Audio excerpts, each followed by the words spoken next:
flying. We Ric Flairin' on it, flaring on it. We Ric Flairin' on it, flaring on it. Rolex wearing, diamond ring wearing, kiss stealing, willing dealing, limo jet flying. We Ric Flairin' on it, flaring on it. Jet, we Ric Flairin' on it, flaring on it. It's apparent these girls staring. I'm Ric Flairin', gold across my chest. I'm fresh to death, I'm Paul Bearing, not at all scary. When I open like Betty Wops and find to these circles that's going in like a carry shot. Woo! I'm going in like a Mary Pop off that Mary Crop at the top flow at the Marriott. So questioning me is like questioning you. See, we the best dressed, so come and get blessed with the crew. Not one but two, different ways to slaughter your crew. Committed tat across the chest, I guess she blessed with the truth. People want to see them checks, representation of proof. Living through my elders trying to resonate to the youth. But ain't nothing to get my flash on. Longevity is heavily embedded in my melanin. Layman terms, I last long. My grind repetitive, I'm smoother than real silk. Lyrical cash cow who can't cry over spilled milk. We in here. You're talking to the Rolex wearing, diamond ring wearing, kiss stealing, willing dealing, limo jet flying. We Ric Flairin' on it, flaring on it. We Ric Flairin' on it, flaring on it. To the Rolex wearing, diamond ring wearing, kiss stealing, willing dealing, limo jet flying. We Ric Flairin' on it, flaring on it. We Ric Flairin' on it, flaring on it. This ain't no normal situation, this preparation with greatness. Industry full of fakeness, it's really up for the taking. See, life is what happened to you, more so how you take it. Don't get stripped of your knowledge and mentally leave you naked. I like to live otherwise. I'm sorry that I'm fresh to death. I put the polo and apologize. See, black son, we ain't nothing like the mother guys. Quit to socialize, we organize, then we mobilize. Off the deep end like a scuba diver. And no confusion, just keep it pushing like Uber drivers. Woo! Business fresh just like a supervisor in a Gucci visor. Can't find a smoother rhymer. You're talking to the Rolex wearing, diamond ring wearing, kiss stealing, willing dealing, limo jet flying. We Ric Flairin' on it, flaring on it. We Ric Flairin' on it, flaring on it. You talking to the Rolex wearing, diamond ring wearing, kiss stealing, willing dealing, limo jet flying. We Ric Flairin' on it, flaring on it. We Ric Flairin' on it, flaring on it. Yeah, DQ baby. Shout out that boy Nigga for that fire track. Hey, Black Sun, sun up. What's up, Vinny Vegas? What in Vegas? Yeah. Shout out Pharaoh's Kids, D-Face. Yeah. Bubba C. Yeah. Ric Flairin' on them. Ric Flairin' on them. Ric Flairin' on them. Ric Flairin' son up, baby. Hey, yo, Scotty, you going crazy for this one. We see what you're doing, we salute you. Hey, let's get it started. It's Backpack Capital One. What's in your wallet? Got a call from my man A. Scott. I said I got it. Love that you highlighting all of these black colleges. Try to pay me for doing this. Look, bruh, if you don't get off my line with that foolishness, voice of the swag, pull up where you at, no cap. If the Brody is speaking the soft facts, my advice, tune in to every show. Captain Petty, but we know that the sergeants are with the smoke. Speculate, just tell me what is we doing. Get into it, okay, look, I'ma say this and keep it moving. My boy Scotty, man, he offered a leash. Black grad, paying college, I'm glad that he called me. Walking, cause we all been taught that talk is cheap. Even primetime knows Scott for the HBCU streets.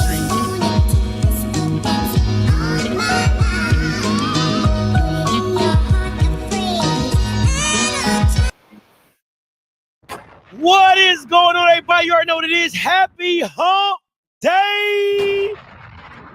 Happy Hump Day, all you Bammers out there, man. Hope you all having a wonderful Wednesday midday, lunchtime, everything in between. And listen, you already know, doing a midday show, had to call my brother from another. Get up for my boy, Zoe Phillips! Boy, you always on mute. You all, even on your own show. Did you hit the button? There you go. This- What's up, everybody? I do it every time. you gotta be watching out, but this man was always on mute. Hey. Always. Say a lot of crazy stuff, but can't nobody hear you. Listen, you be like, oh, I'm like, bro, Bama's on mute every single time. What's going on, Joe? How's your week been going? Hey, man, everything going good, man. Another day above ground. Let's get it. Man, I show that you don't have no Jackson State gear on. This is, come on. Listen. Hey, I don't, but I rep this every day. Y'all see that right there? Absolute victory every day, baby. I just something that didn't have Jackson State on it, man. I appreciate that, man. Like, I'm like, every time this dude come on, he got Jackson State. I'm like, how much Jackson State stuff do you own? Hey, man, football season be here soon enough. Damn, the year just started. You already talking about football? When does it stop? Yeah, that's true. That's fact. I mean, sign date a week from today. Yeah, then spring game, then so it gets going. Man, listen, there's a lot been going on in the space. But before I jump into anything, I want to talk to you about this.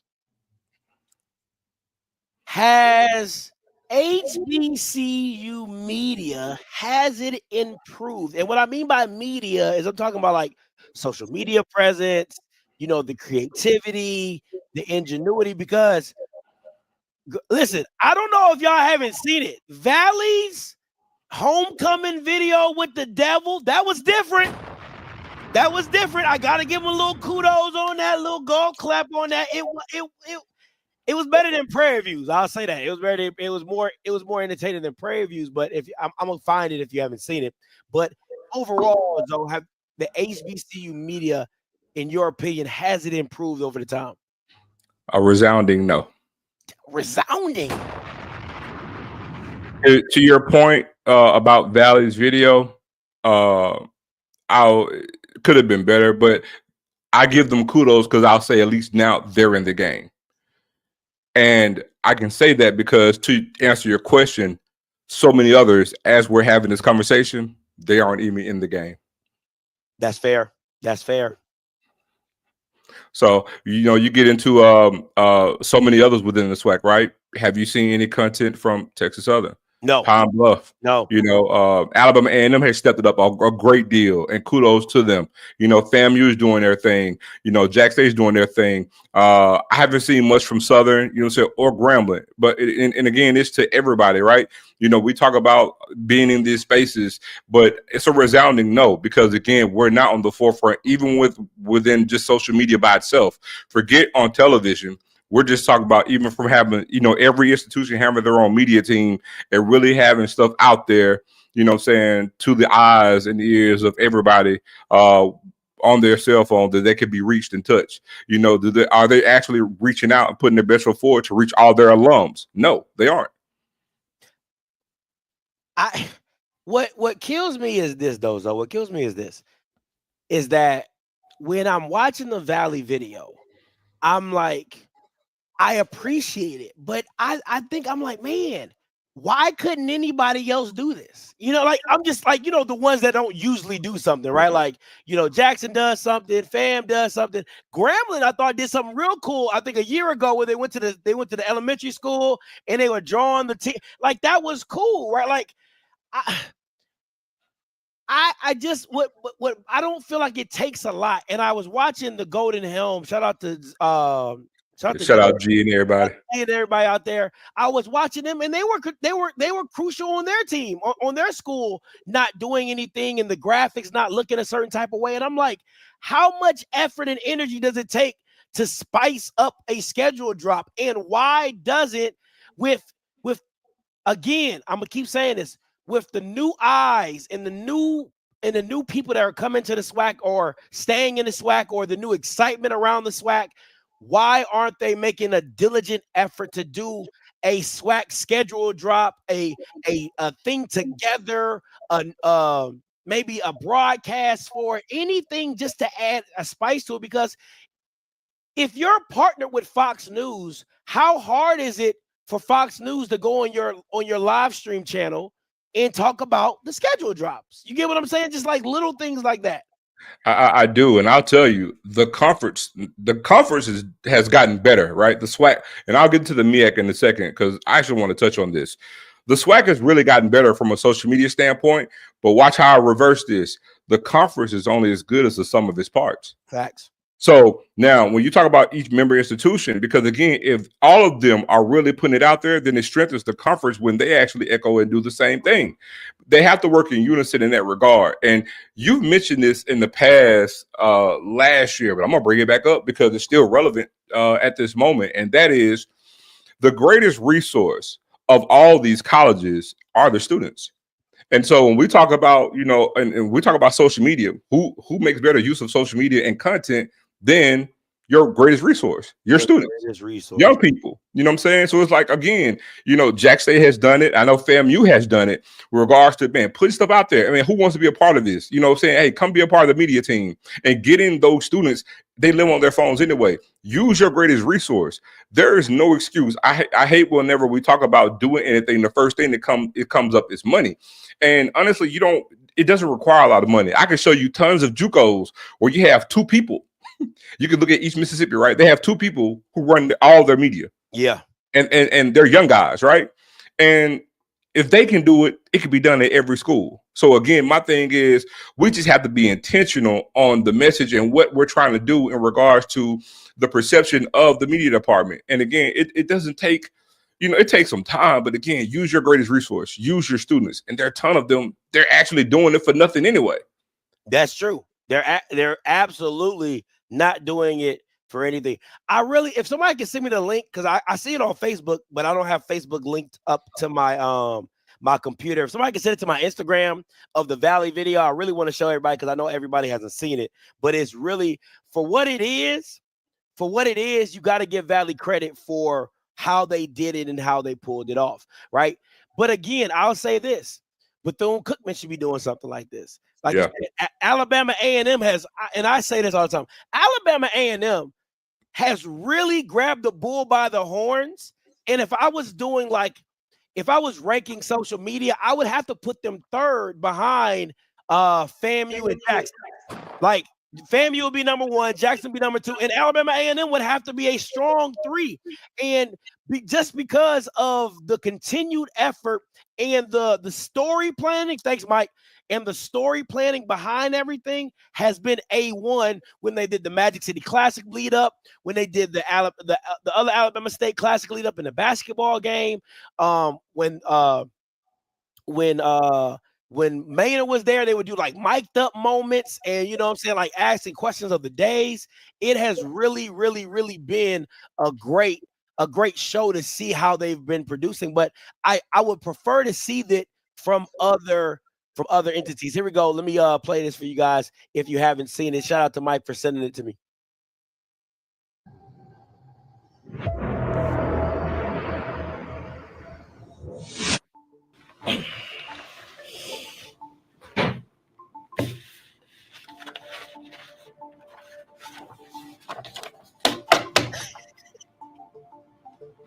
So, do you know why we brought you here? We have you here at an undisclosed location at MVSU because we believe that you know when.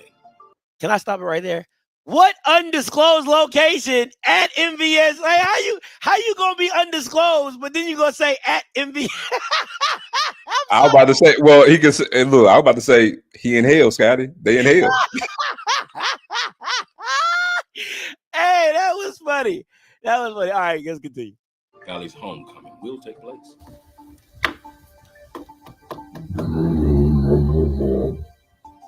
He sworn into secrecy because he don't want the same homecoming date as another Mississippi HBCU do. He needs to get his lawyer. No need for all of that. We're just having a conversation.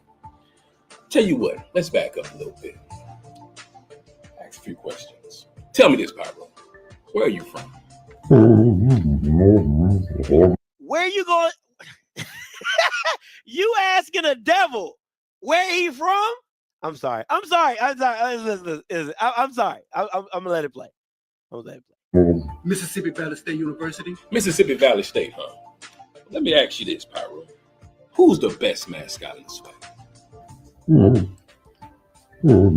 So will Valley have any special guests or secret events at this year's homecoming? He said that you're just gonna have to go to homecoming to find out. I know you know, Pyro. I know you have the information that we are seeking. You know the events, you know the date, and you know the time. And we need to know today. You know what, Pyro? You have been under constant surveillance. And we have several photos here that shows you've been getting around with parties that may know exactly when homecoming is. So I need you to respond to these. What do you say? We have you here in several compromising photos. We have you here with the MVSU cheerleaders. Then we have you loving it up with the fans. Last but not least, you were even seen with the mean green marching machine. So what say you? Listen, Pyro, what's the homecoming date for 2025? Are we playing the same team we played last year? Will we have the same events we had last year? Can you tell me anything? Can we book our hotel? We need to know something, Pyro.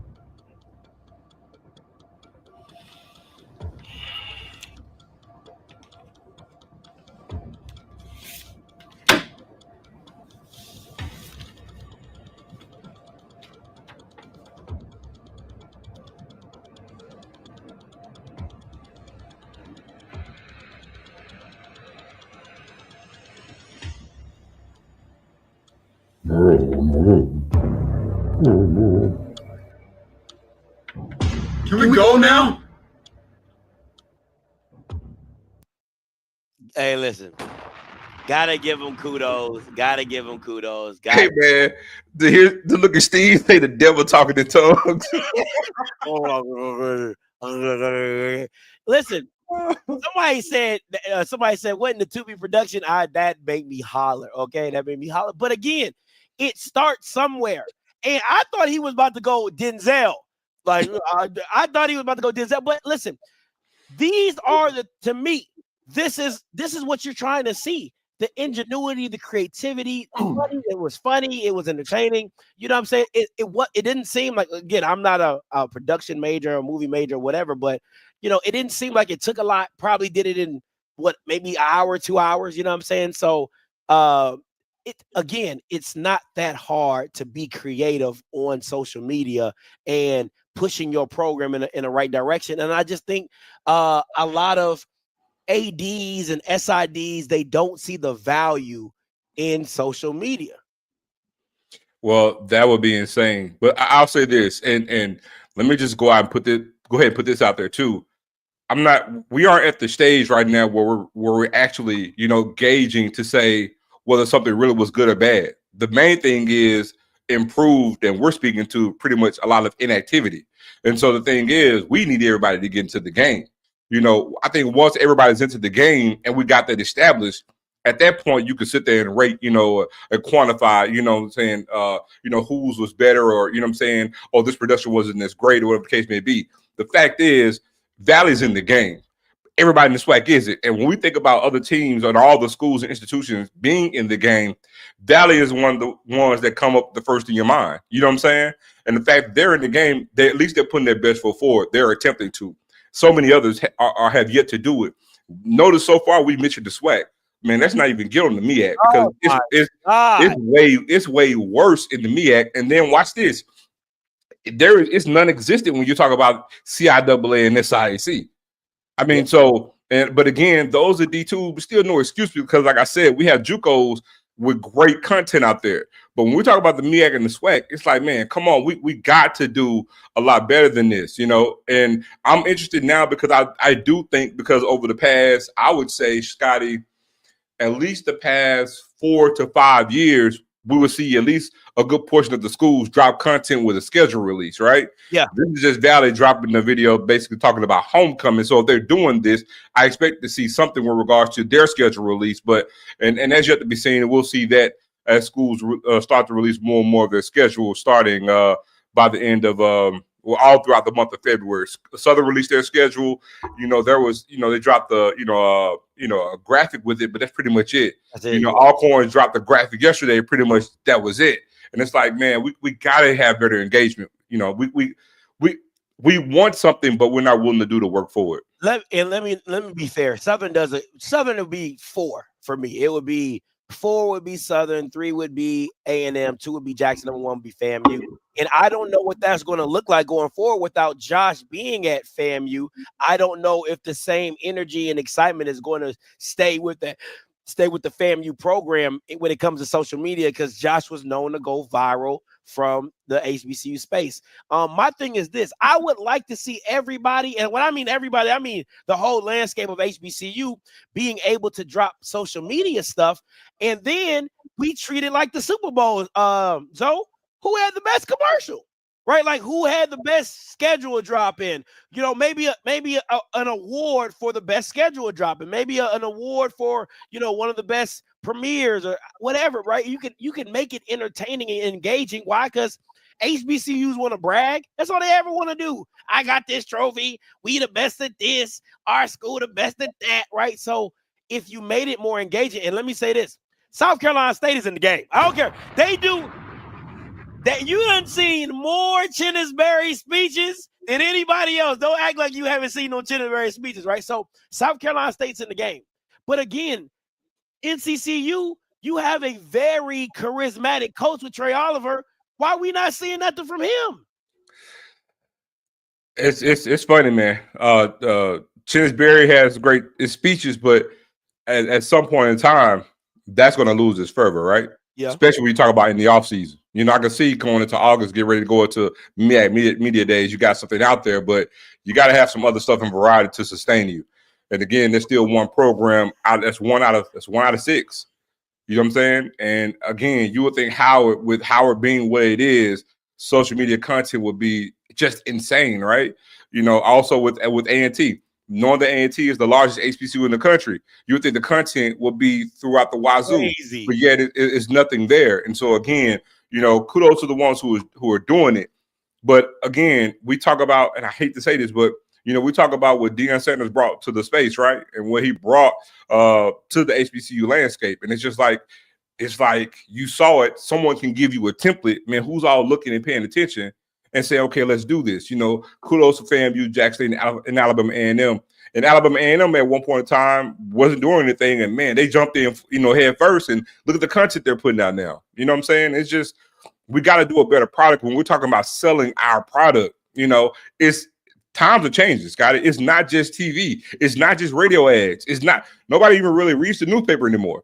So pretty much social media is taking the space filled in from the newspaper, right? So it's like, okay, now. What are you going to do? Because when it comes to ad space, you can actually stretch your money a whole lot longer on social media than you can, honestly, even on TV or radio in a lot of instances, because everybody has a phone. Everybody does. So, man, you got to get in the game. It's okay. So I see people, listen, as always, people going to stand up for the school. But I like what Mr. Campbell says right here. Now, I wouldn't give no 20K. Okay. I ain't giving out 20K for some social media stuff. Now, 5 or 10, now we talking, because that's some cameras. That's some nice little chunk of change for some stuff that you might need or whatever. So I think that's a great idea as well. But David says, Garrett, the media director for multiple programs on campus in Southern. I know he's busy every day. In your opinion, what other alternatives still get something out there? Again, Garrett doesn't work by himself. Listen, Garrett does a great job. Everybody knows Garrett does a great job, right? He does. But at the same time, there has to be a part to where you're like, hey, for the major sport of football, which drives everything, right? Same thing with band. Football has to be on the, hey, listen, how we going to do this drop? That should already be in your mind when December comes. Hey, what is our plan for February for when the schedule drops? Right? What ideas do you guys have? What ideas do you want to have and things like that? To me, that's what should be brought about. And listen, again, I don't care if they announced it at the last year's homecoming for this year's. That's not what we're talking about. What we're talking about is a media drop, a media blitz on just something creative, right? It could be a dog having a chew toy of the mascot of whatever. Listen, it don't got to be nothing. That's what I'm saying. It don't got to be nothing super elaborate. It just could be something funny and engaging, right? Or, you know, I've seen the ones when they got the little duck and he picks, you know, like his pick'ems for the week or whatever. Or you could go out to different people in your community, right? And you can show them a mascot of the school and be like, what school is this? And they'll be like, NCCU? What does that mean? Like North County? Like, and make fun of the other institutions because they don't know their names, right? Like, it's very, again, it's stuff that is already being done because I see the Titans do it all the time. They go out to random fans and they ask them, hey, what mascot is this?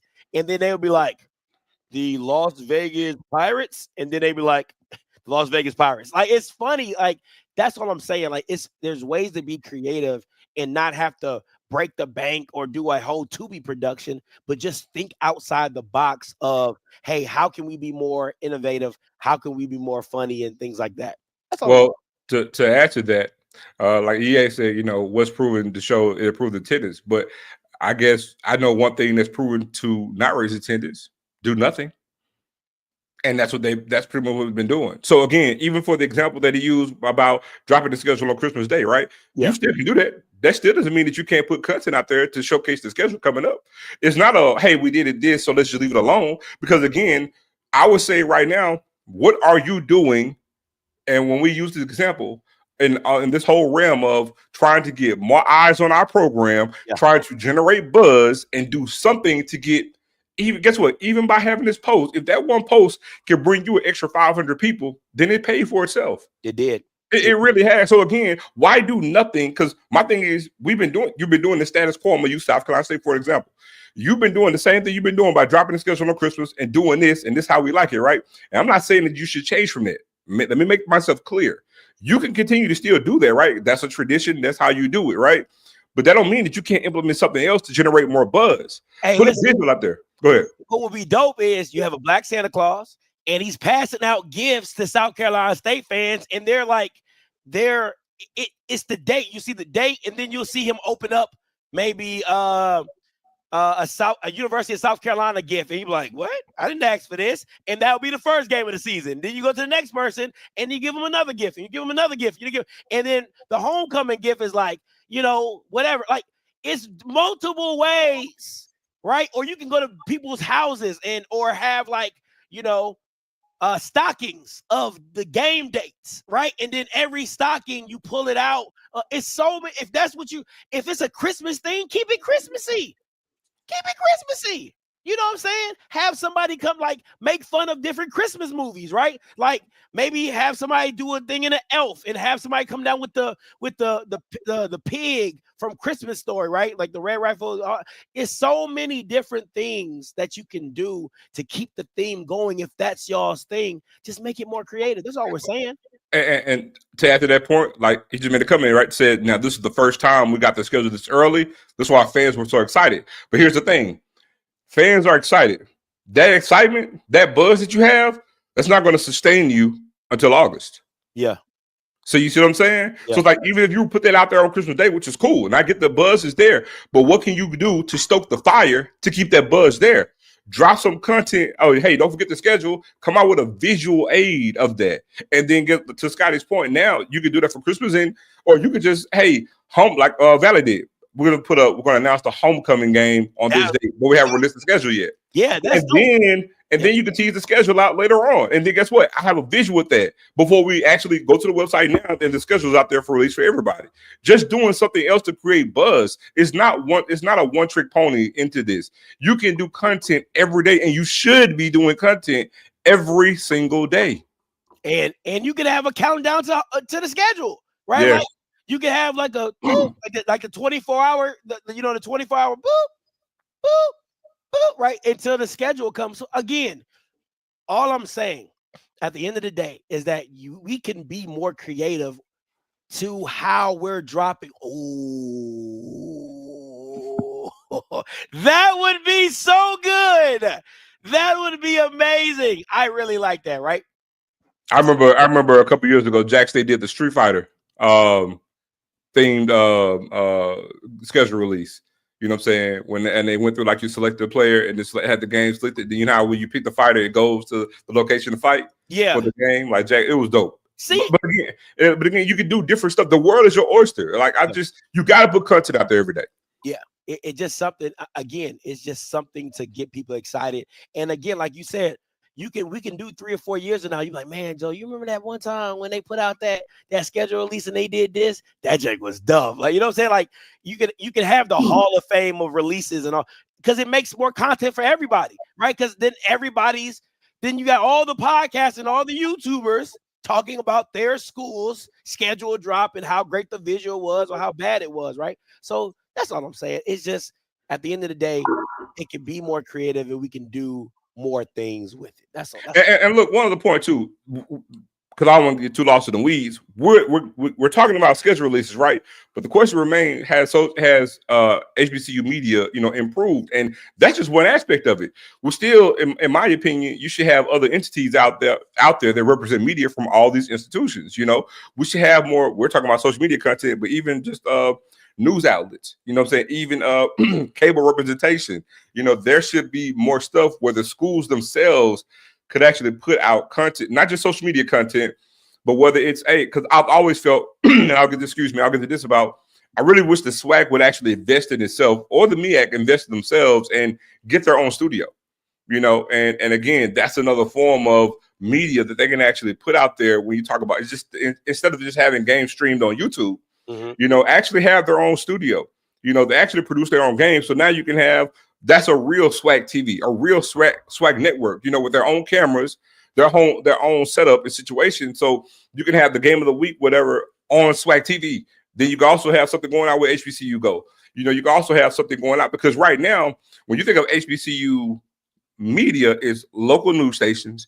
And outside that, from a national scene, you really got HBCU Go and HBCU Game Day. That's it. Yeah. That's it. That's a tough one. That's a tough one. All right. I know we talked about the search, the Valley search for their new guy. They got Terrell Buckley. You were high on the Mississippi guys. They had Spurlock and they had Buckley. I think you were a Spurlock guy, if I'm not correct. I think you were. I say either or, though. And you said that. You did say that. My question to you, though, Zoe, being a Mississippi-made guy, Terrell Buckley's impact at Valley, what does that really look like? Because I love the press conference. I love what he's talking about. I love his energy. But you're in it. You've seen it. You touched it. You JUCO. You know that state like the back of your hand. What does his impact really mean in the state of Mississippi? I think the hire is going to do wonders. I think Valley, and I mean this with all sincerity, I think Valley is better today than they were this time last year. I understand about, talent and getting players in there, but from just a coaching standpoint, Terrell Buckley, because of who he is and because of relationships that he has, and this goes into the dynamic when we talk about certain schools, because what I'm about to say doesn't apply to every institution, but we're talking about Mississippi Valley. This is why getting a Terrell Buckley is, man, tenfold greater than having Kendrick Wade as head coach, right? Because when you talk about having less, he knows what he's going into, like we mentioned earlier. But again, he has relationships that could benefit him. He's more of an asset to the program than Kendrick Wade is, even though Kendrick Wade is an alum. And this is no knock on Kendrick Wade. We're just stating the facts here. We're talking about a potential NFL Hall of Famer. Who has relationships all throughout the country, because, again, the guy's been coaching for a minute now.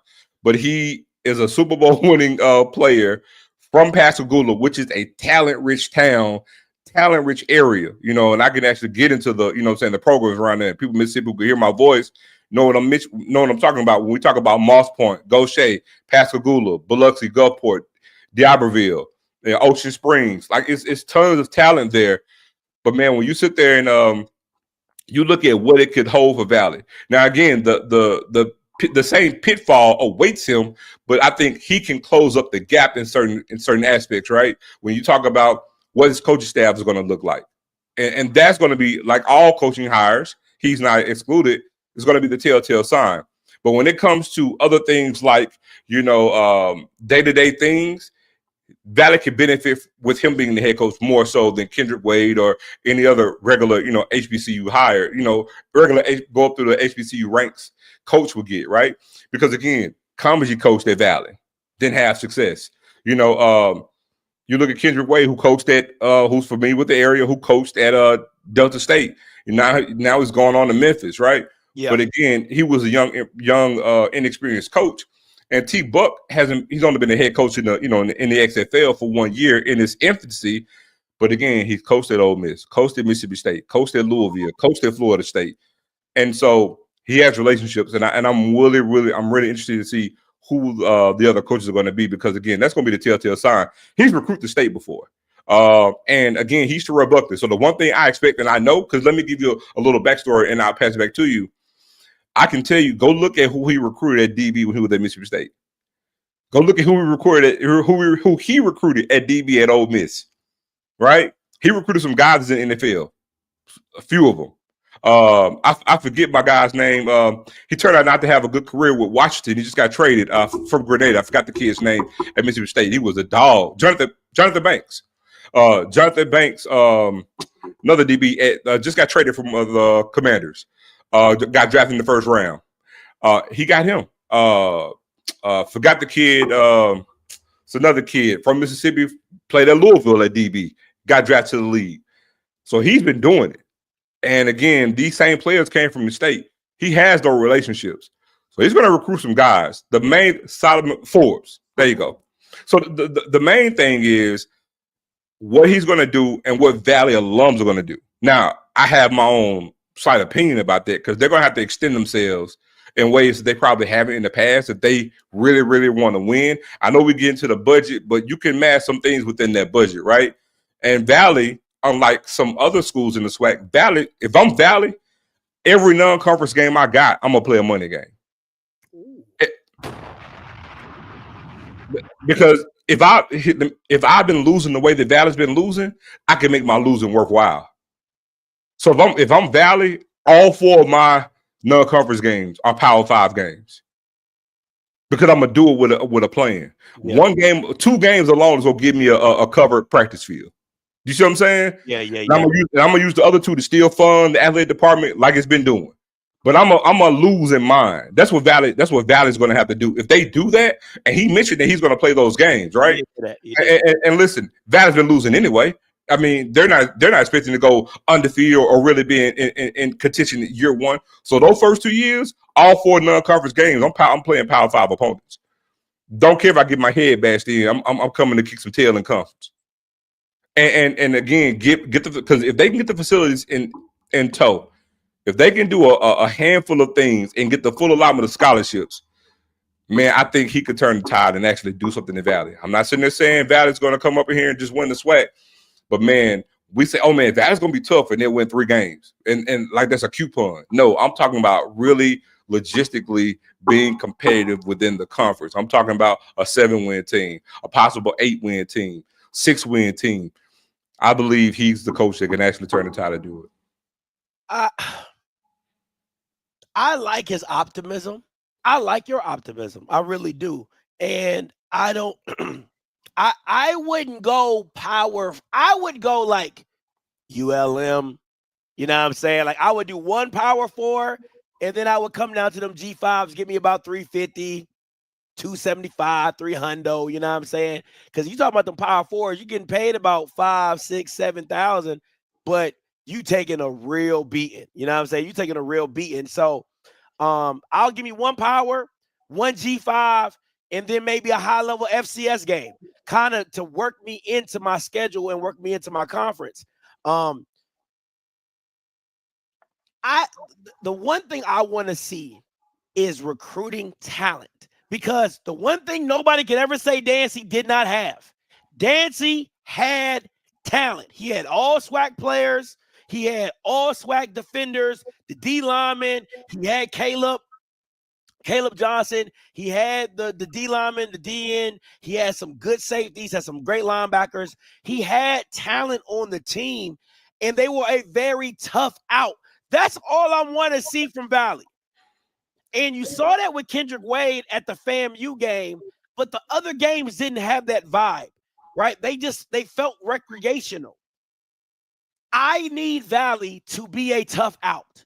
If you can just, I remember the FAMU and a Valley game. I was there. That's the first time I met Mr. Campbell. We went and watched the game. It came down to a block. It came down to a flag on the punt because one of the Valley defenders jumped over, and that's a foul, and they got the ball back. And Jerry Gardner, thank you. Come on, man. Appreciate you. Jerry Gardner, right? They were a talented team. I need that. I need those. I remember that first year with Dion that he went to Valley, and y'all barely got out there alive. The field was a mess. You know what I'm saying? I think somebody broke a tackle on the out route and turned it up, and that's what really turned the tide in the game. But I remember those games, and I remember Valley wasn't getting blown out by 4 or 5 touchdowns. It was one score, 3 points, 10 points max sometimes. And that's what I'm looking for Valley, because you can build on that. You lose a tough game here or there, you can build on that. You can grow from there. But what I was seeing from Valley these last 2 years, it was a wreck team. It was just like, we out there trying to play. Bama's putting up 30, 40 points. That wasn't the Valley team I have been used to seeing. And I need them to get back there. I need them to get to that lane. I tell you what, I can take it back a little bit different. And Steve will know what I'm talking about when I say this. Let me say this so people understand. Though you've seen what you've seen the past 2 to 3 years, Valley can get players. And let me tell you what I mean. Valley has had damn good talent at their school. I've seen it. I've seen all-time great players at their school. Steve, you want to talk about when we talk about Corey Holmes at running back. I mentioned him to you before, Scotty. He was all Valley had on offense at running back. He was the SWAC offensive player of the year. Was a dog. And you talk about Ashley Ambrose, who Terrell Buckley mentioned to you in the past. Ashley Ambrose was a dog DB out of New Orleans. Was in today's standard would be considered like a 1-star cornerback coming out of New Orleans. Wow. Man, he was a dog at Valley. 2nd round draft pick. A high 2nd round draft pick. I think he got drafted by the Saints. He played a long time in New Orleans. I think he got drafted by the Saints. Had a damn hellified he either got drafted by the Saints or the Bengals. It's one of the two. But he played for both teams. I think he got drafted by the Saints, though. Had a damn good career. Damn good career. And then I'm going to mention Aries Nelson. I told you about him, who claimed from Cleveland, Mississippi. He came over to Valley with Willie Totten. Willie Totten was the head coach at Eastside High School in Cleveland, Mississippi. Brought him over with him, and Aries Nelson was a dog at quarterback for Valley. But the main thing since I've been alive is that they would pretty much just be good on one side of the ball, and the other side would pretty much suck. When they had Coach Dorsey, he used to wear a construction hat to every game. Just have a green construction hat he wore on the sideline for every game, Scotty. Kid you not. And Valley was, man, on defense, tough as nails. That's when Vincent Brown played and some other guys even after that. And Valley would get 6 wins. They wouldn't really go above that. They would pretty much get about 6 wins. But, man, let me tell you, it'd be a dog fight every week. But they had dogs. Ashley Ambrose played for Coach Dorsey. They would go in those small towns, and they would go to get these guys. They had measurables. And I heard what Coach Buckley said about that, but what I'm saying is he found guys. He got it out the mud. And a lot of times, and again, Valley can get that again. They can get players at their school. The main thing is get that full allotment of scholarships back up. Man, identify the talent, even if you're getting it on a 1-year rental. Man, get what you can get out of it. If they're going to transition on, hey, man, you rent for 1 year, but you also you getting something to rent for 1 year. Yeah. So even if you want to have that model, get that 1-year rental, man. But they can get players. And I'm not sitting there thinking that he's going to come in year 1, it's going to be this, year 2, because, again, I got to see it. But what I do know, since I've been alive, Valley has gotten players. And Coach Dancy had players. They just didn't have really anything on offense, right? Had a good defense, had defensive players. And that quarterback situation was tough. Exactly. And guess what? But I'm going to say this. The SWAC, if you look at all the teams going into this upcoming season, Scotty, it's not a lot of returning quarterbacks in this conference. So Valley is still in that mode as well. You can get some players on defense. If you can run the ball, get you a half-decent passing game. I'm saying there are games to be won in this conference, even this upcoming year in his first year. Yeah. It can be done. Yeah. You can get the players. I'm glad you talked about the wins. I'm glad you talked about the wins. I I got an over and under 3. Count them 3. I probably should have did 2. Over or under 3 wins for Terrell Buckley in his first year.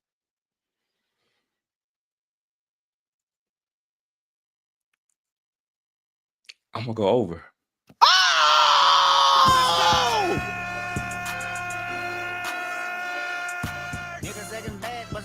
I like that. I'm gonna go 4 wins. I see. I disagree with Mike. It's too many. Listen, man, it's too many kids in that portal. It is. It is too many kids in that portal.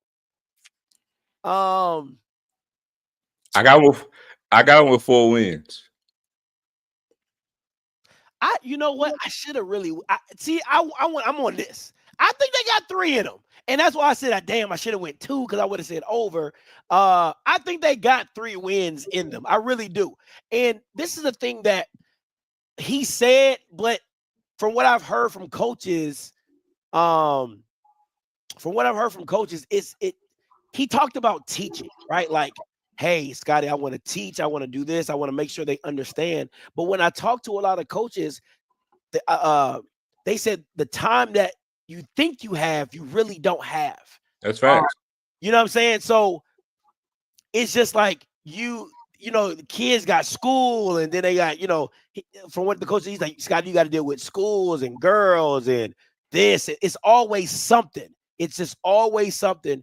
And he does, when you think about it, will he really have the time that he says he will have to teach these players the concept and understanding what they need to know? But if he can pull it off, man, I really like Coach Buckley. I really like it. I like the grind, the mentality. I really think he's willing to put the work in for it. And again, I'm gonna keep saying this: there's enough Bamas in the portal to make this team competitive. You can't tell me no different. If I'm seeing D3 linemen at the freaking Senior Bowl and at the East-West Shrine game, you can go find you some guys to control the line of scrimmage. That's all I'm saying. I'm going to say this to answer your question. Will he have the time? He can have the time. I want to remind people, Alcorn and Valley, I want y'all to look at the location of where they are. They could probably get away with doing a lot more stuff than some other institutions because of location and proximity to where they are.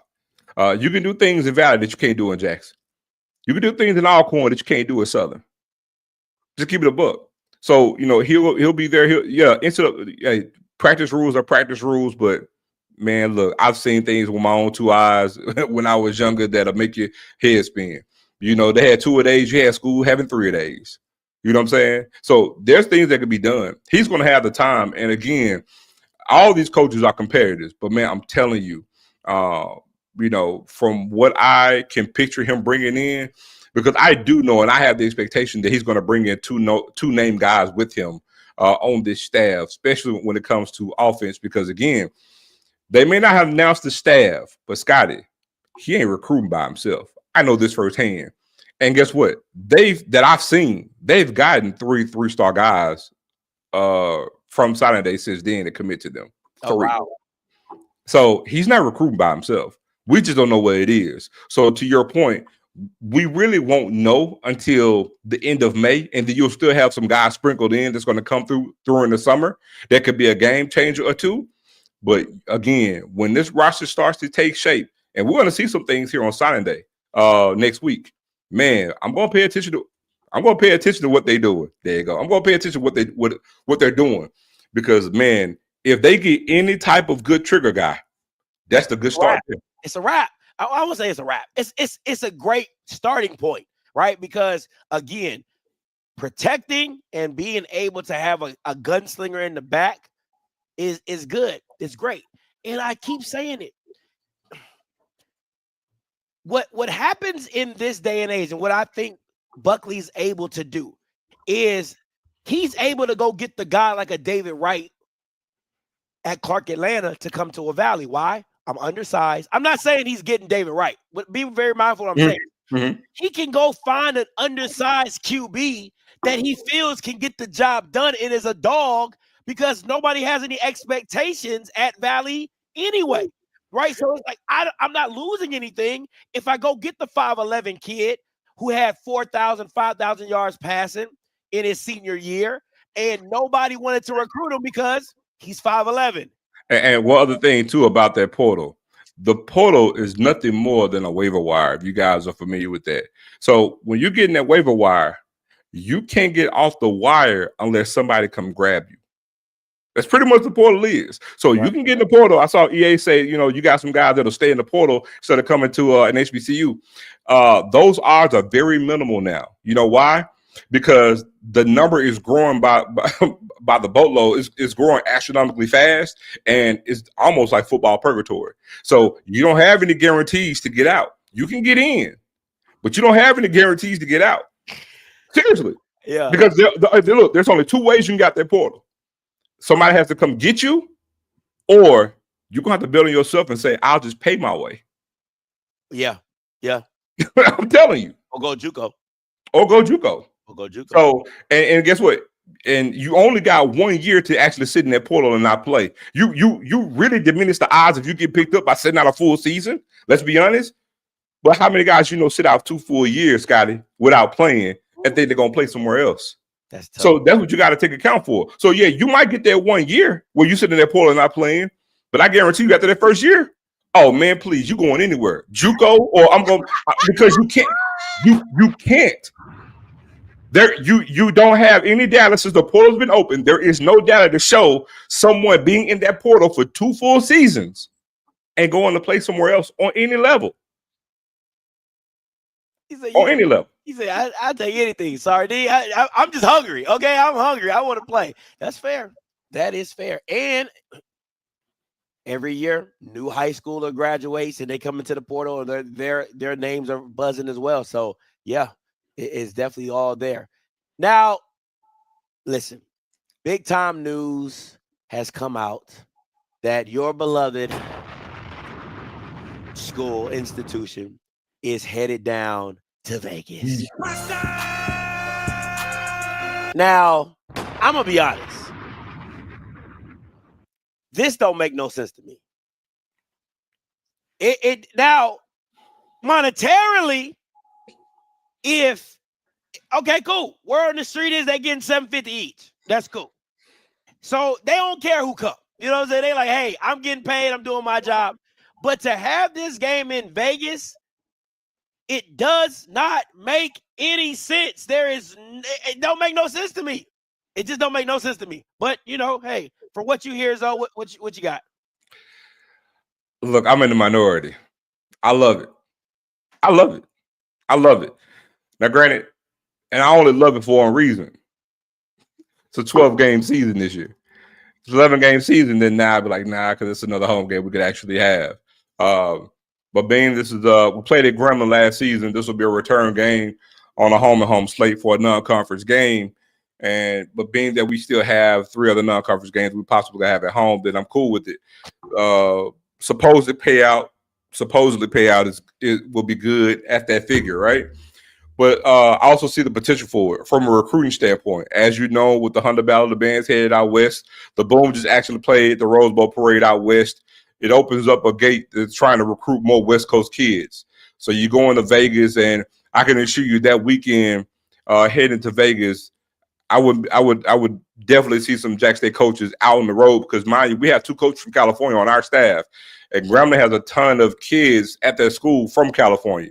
I can see coaches hitting out Nevada or Vegas while they're there and going out to Cali to recruit some kids as well. Also, extending some invitations for some kids to actually come out to some games. Quads is kept outside of Jack State at Grambling. This is actually a good contest for Delaware State. And the reason why I said Delaware State is because Deshaun Jackson from there, and again, this is HBCU football, that some of those kids may have entertained to get to come and see it in Vegas, because Vegas is on like a 3-hour drive from LA. So I love the game. I'll be there. If the Lord say the same and the creek don't rise, I'll be there. I'm looking forward to it. It's a damn good matchup. Man, it's not a game in the hole, so I'm pretty much picking my boys to win. Listen, man, like, this is the stuff that kills me. Shoot. Grambling is not like that. Like, I really, listen, I'm sorry. Grambling fans got to get over themselves. They are the name brand in this, and it's sad for me. It is really hard for me to say this. But the name brand, it's Jackson because of what Dion has brought them to. But Grambling is not a buzz. It is not. Now, you can say, oh, man, Grambling got people out on the West Coast and all. I don't give two shits. I don't care. They are not like that. And from what I've been told, people don't travel like that. Now, what really pisses me off, right? What really pisses me off, though, is then I get into a conversation and I say, this game makes more sense than Jackson and Grambling at Vegas. And people telling me I'm crazy. I'm like, you're talking about two former all-star players taking their teams to Philadelphia, which both of them have played at together. And you're telling me that Jackson and Grambling in Vegas is better than Deshaun and Vic in Philly? You're out your cotton-picking mind. Who said that? I'm in a little chat group. Oh, okay. I would say this. No, that game with Delaware State, Norfolk State is huge just for all the obvious reasons, right? You had it's a game with two well-known coaches in their first game against each other who are there's too many parallel lines, right, to make that an attractive game at the stadium that they both were on the same team at. So that's a big game in of itself. But to your point about Grambling, I'll say this. Whenever Grambling plays in California, they turn out great. There are a lot of Grambling alums. Like I said, you have a lot of people with Louisiana ties in California due to the Great Migration. When Grambling played at San Jose State, they had a damn good turnout. When they played Stanford at Stanford, Grambling had a damn good turnout. When they played, no, I'm sorry, not Stanford, it was Cal. When they played California, they had a damn good turnout. Grambling's going to have some Southernites and Grambling alums in that game, repping pretty deep, as well as quite a few Mississippi folk will be there too. But that game in Vegas is going to be attended well. Vegas is a damn good destination. The only thing I think could help it out if it was early in the season, though, Scotty. What? But being that it's in October, being that when it's in October, Vegas, you know what I'm saying, you're talking about getting good flights to Vegas. Hotels will be pretty good, especially now since you know the date. You can go ahead and book those. But I think the game will be attended well. I'll say this. I want to ask you, do you think, from all that you know of HBCU ball, do you think the game with Vic and Delaware State, do you have the expectation that's going to draw better than the Grambling and Jack State game? Yes. In Vegas? Yes. And this is why. Because I think too many times HBCU fans think about HBCU attendance. I don't think like that. If you're trying to expand your brand, you need to get casual fans to come to the football game. And what Eagles fans, no matter if you do not know, Eagles fans love the Eagles. So now if you put that game in Philly and two former Philly guys, you're going to get white people who love Michael Vick and Deshaun Jackson and who love the Eagles who come out and watch the game. This is what people will say to me. Well, Scotty, they're not a good team. They're not this. Most times the white people don't even know what these teams are. They just know Michael Vick and Deshaun Jackson. And this is a great time to do it because they're not coming off losing seasons. It is a first-year thing.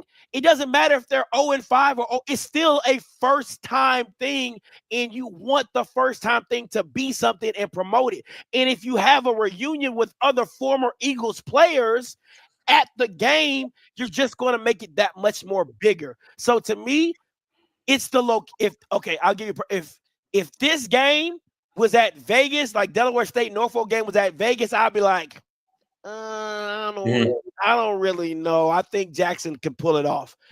But this game in Philly, it's a no-brainer. It's an absolute no-brainer. And I keep saying this because I can't stand when people say this to me. Oh, man, Scotty, you know, they don't have an alumni base. They don't have – why do you care? You need to be focused on people outside your alum base to come watch your damn game. That's what makes football football. There's a lot of people who don't go to who have never stepped foot on the campus of Texas who root for Texas. And the same people would kill me, Zoe. The same people that'll tell me if I'm wearing a Howard sweater, did you go to Howard? Why are you? Be the same Bamas turn around and wearing a Maryland sweater or wearing a Duke sweater or wearing a UNC sweater. I'm a Tar Heel. I love my Tar Heels. But you went to A&T. Oh, but I love my Tar Heels. So I'll say this. I have every expectation. I think we all do that the Norfolk and Delaware State game is going to be a damn good matchup with some buzz, notoriety, and should be attended well. My only question would be when we say, well, what does that number look like? Like, are you saying 50,000? Are you saying 60? See, because here's how I look at it. I look at Norfolk and I look at Delaware State and pretty much what they do and what they've done historically, right? You talk about, if you look at what they pretty much average separately and look at their biggest game they've done over the past 3 or 4 years, I would venture to say, it's just me, but again, I haven't been in Philadelphia ever in my life, so I can't speak to this. You probably could more than I could. But to me, I think, even if that game were to draw 40,000, that's a damn good ass number, right? That's still attended well. That's why I'll say. Jackson and Grambling game? No, I'm talking about Norfolk and Delaware State. Yeah, I was like, if Jackson, if y'all get 40,000 people at Vegas, I'm like, whoa. I ain't gonna hold y'all. I expect like 20, 22. Honestly, I think the game in Vegas probably do between 35 and 40. I don't think so. I do. I really do. I'm telling you, if you look at what Grambling's done the past few times they've gone with the contingency that they brought and the people from California that's been there, and I'll tell you what, let me scale it back down. You may be right. I think if Jack State in that Grambling game could touch 30,000 on the road, I think it could do that. Now that's tough. I think it could touch 30. If you get over 30, because you gotta look at it like this: the Celebration Bowl is a culmination of like HBCU culture in Atlanta, and they usually get about 30, 32, 35,000. Mm-hmm. I can't see you guys going to Vegas and outdoing the Celebration Bowl. I just can't see that. No, here's the thing though. You're right, but the one thing about the Celebration Bowl is literally a week before Christmas. That matters. Fair. That matters. Okay. This because it's Grambling in Jackson State, and I'm all and I could Southern or Grambling. I'll say both, and I say that because there's a huge contingency of people in Louisiana, Mississippi, in California, as well as in Vegas. But Grambling, historically, I can't speak for Southern because Grambling has done it at least about 4 or 5 times, and I'm talking about they went out there in damn good numbers. The data there shows it, but what that looks like, we'll find out. But that's why when you said, I said, okay, you know what? I'll scale it back. I think if we can touch on 30,000, I think that's a damn good number. But again, when it comes to the Delaware State Norfolk game, what does that look like? I don't foresee them. Now, I want to. I hope they can get 50, 55,000 in that game. I don't see it. I'm only saying that. Not that they can't do it. I'm only saying it just because of how it's been. But again, Scotty, this is new uncharted territory for both of them with the buzz. This is the perfect buzz for them in the perfect place. So that's why I'm saying I believe they can do 35, 40,000. I'm hoping that they can. My question is, do you think they can supersede that? Who? Delaware State, Norfolk. At the Lincoln in Philly. Let me see what the link holds. I think it's about 65,000. Lincoln Field. Lincoln Financial Field. I think it's about 65,000. It holds 55,000. Oh, well, if it holds 55, damn, it's smaller than what I thought. If it holds 55, okay. So again, do you think they can get 40? Oh, I'm sorry. It says it has. I'm sorry, 67. I'm sorry, 67. Okay, I was close. Yeah, 65. They said the record attendance was 77,000 for the Ed Sheeran Hotel. So do you think they can get 40,000? No, I think they can get 35. I think they can get between 30 and 35. That's a damn good number, though. That's what I'm saying. I think that's damn good because again, and I apologize that I keep saying white people. I'm saying blacks and whites who don't know what the hell Delaware State and the Norfolk State is, they will come out to the game. And on top of that, Zoe, think about all the media members that are going to promote the game for them because it's former Eagles players. The Philly media is going to go crazy about, hey, listen, Deshaun Jackson, Michael Vick coming back, bringing their teams into Lincoln Financial Field. Go check it out. The tickets are $40, $50. Like, and you got suites if you want to buy suites and all the nice, you know what I'm saying? Like, you can't. So let me since we're talking about classics, right? Because I want to bring this up. So it's a neutral site classic. So the very first neutral site classic. Now, granted, this was in New York. It's the Whitney Young Classic. It pitted Morgan State against Grambling State at the old Yankee Stadium. 60,000 people there. What year was this? What year was this? This was like 1961, 62. Okay, I was to say, hey, no, but I'm bringing it up a point because it was. Here's the thing: it's a neutral site classic. So, which, like for example, which both of these games would be. So, if you give me a moment, most people here, when they hear the term classic, you know, Black College football created the term classic. Right? When that term was created, most of these classic games were in urban areas, right? Because, you know, most HBCUs are rural areas and you have a few that's in the city, but those schools had, you know, Howard Stadium, basically. Those stadiums hold, you know, 3,000, 4,000, 5,000 people. So they would, instead of having the crowd there, because they know they can get an overflow with a 5,000 seat stadium, but they can hold a game, let's say in Philadelphia. Because honestly, I don't even know if you knew this. The first term classic game was actually in the city of Philadelphia. The first classic, the HBCU classic game in Philadelphia was in 1919. It was Howard versus Lincoln, Pennsylvania. Oh, okay. In 1919. But the whole thing classic became famous and synonymous with Grambling. Eddie Robinson and I forget the name of the SID, I forget his name, but they were known, and that's why Grambling do what they do now. Like Grambling would have 3 home games or 2 home games, and all their games will be on the road. And they will go play in, that's why Grambling became known as the Black Notre Dame. They will play in Chicago, LA, you know what I'm saying, Japan, New York. They will play in all these black urban areas as a recruiting tool. And then Eddie Robinson had a national coaching show that came on every Sunday. Well, these games were in urban epicenters, right? And that's how it grew. So now you got Grambling and Jack State in Vegas. And now you got potentially Norfolk State and Delaware State and Philly, which I think it'll be out. Look, I love the idea of it. To me, it's like an ode to the past. And again, I can see that game getting 40,000. I hope like hell it does. Yeah. Because I to me, if they get anything under 30, it's a letdown for me. Now, granted, let me take that back because that's a sellout for Norfolk if it's at home, right? Their stadium holds 30. That's a sellout for them at home. So that's why, to me, they need to get anything above 30,000. That's why I think if they can get 40, Scotty, it's an amazing dub because that constitutes an overflow. Had the game been in Norfolk, Delaware State Stadium, I think holds like 10 or 15,000. It works that way. But Grambling and Jackson State, again, for them to be so far away from home for both schools, if they can get 30,000, 35,000, that's a huge win. Yeah, I agree. If you can get over 30 in Vegas, if I'm the Vegas people, hey, let's run this back. You know, like it just makes sense. Like if I can get half my stadium filled up, you know what I'm saying, and promote whatever, however, you know, title sponsor, whatever, you know what I'm saying. Hey, let's run it back. But and I didn't know, and somebody put in the chat about Temple. Temple plays their games at Link.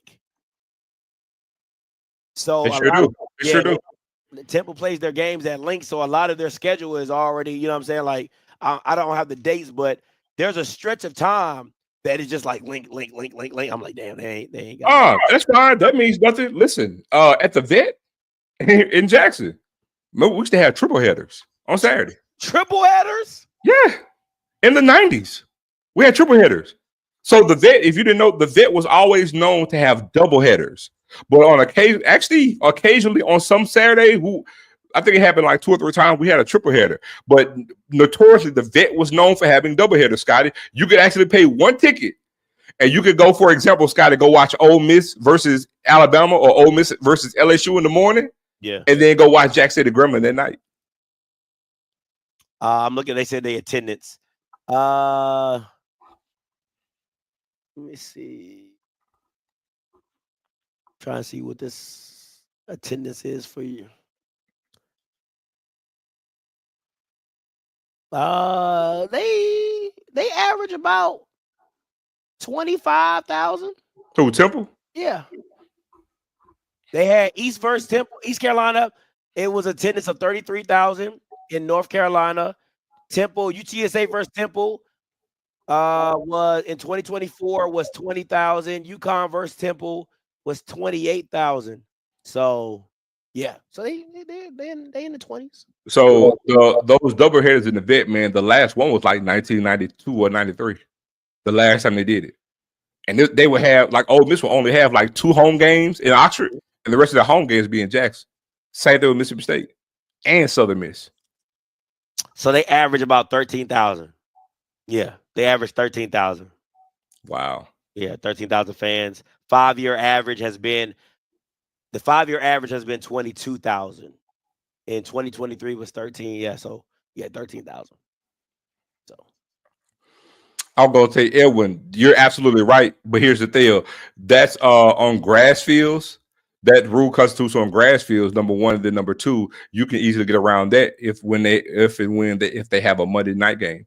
If they got a game on Monday, then they can actually have a game on Sunday or have a game on Saturday. Listen, they just need to make it happen. I don't care what nobody talking about. They can get around that. So this is what somebody said in my chat. It was like, none of this makes sense, especially financially. Before we talk about travel for teams and bands, please tell me who is going to pay for those squads to have games inside of an NFL stadium. Average cost of that would be $1.5 million. So I didn't understand that. Hold on. Before we talk about travel for teams and bands, please tell me who is going to pay for those squads to have games inside the NFL stadium. Average cost of that would be, it does not cost $1.5 million to host a game in an NFL stadium. That is a lie.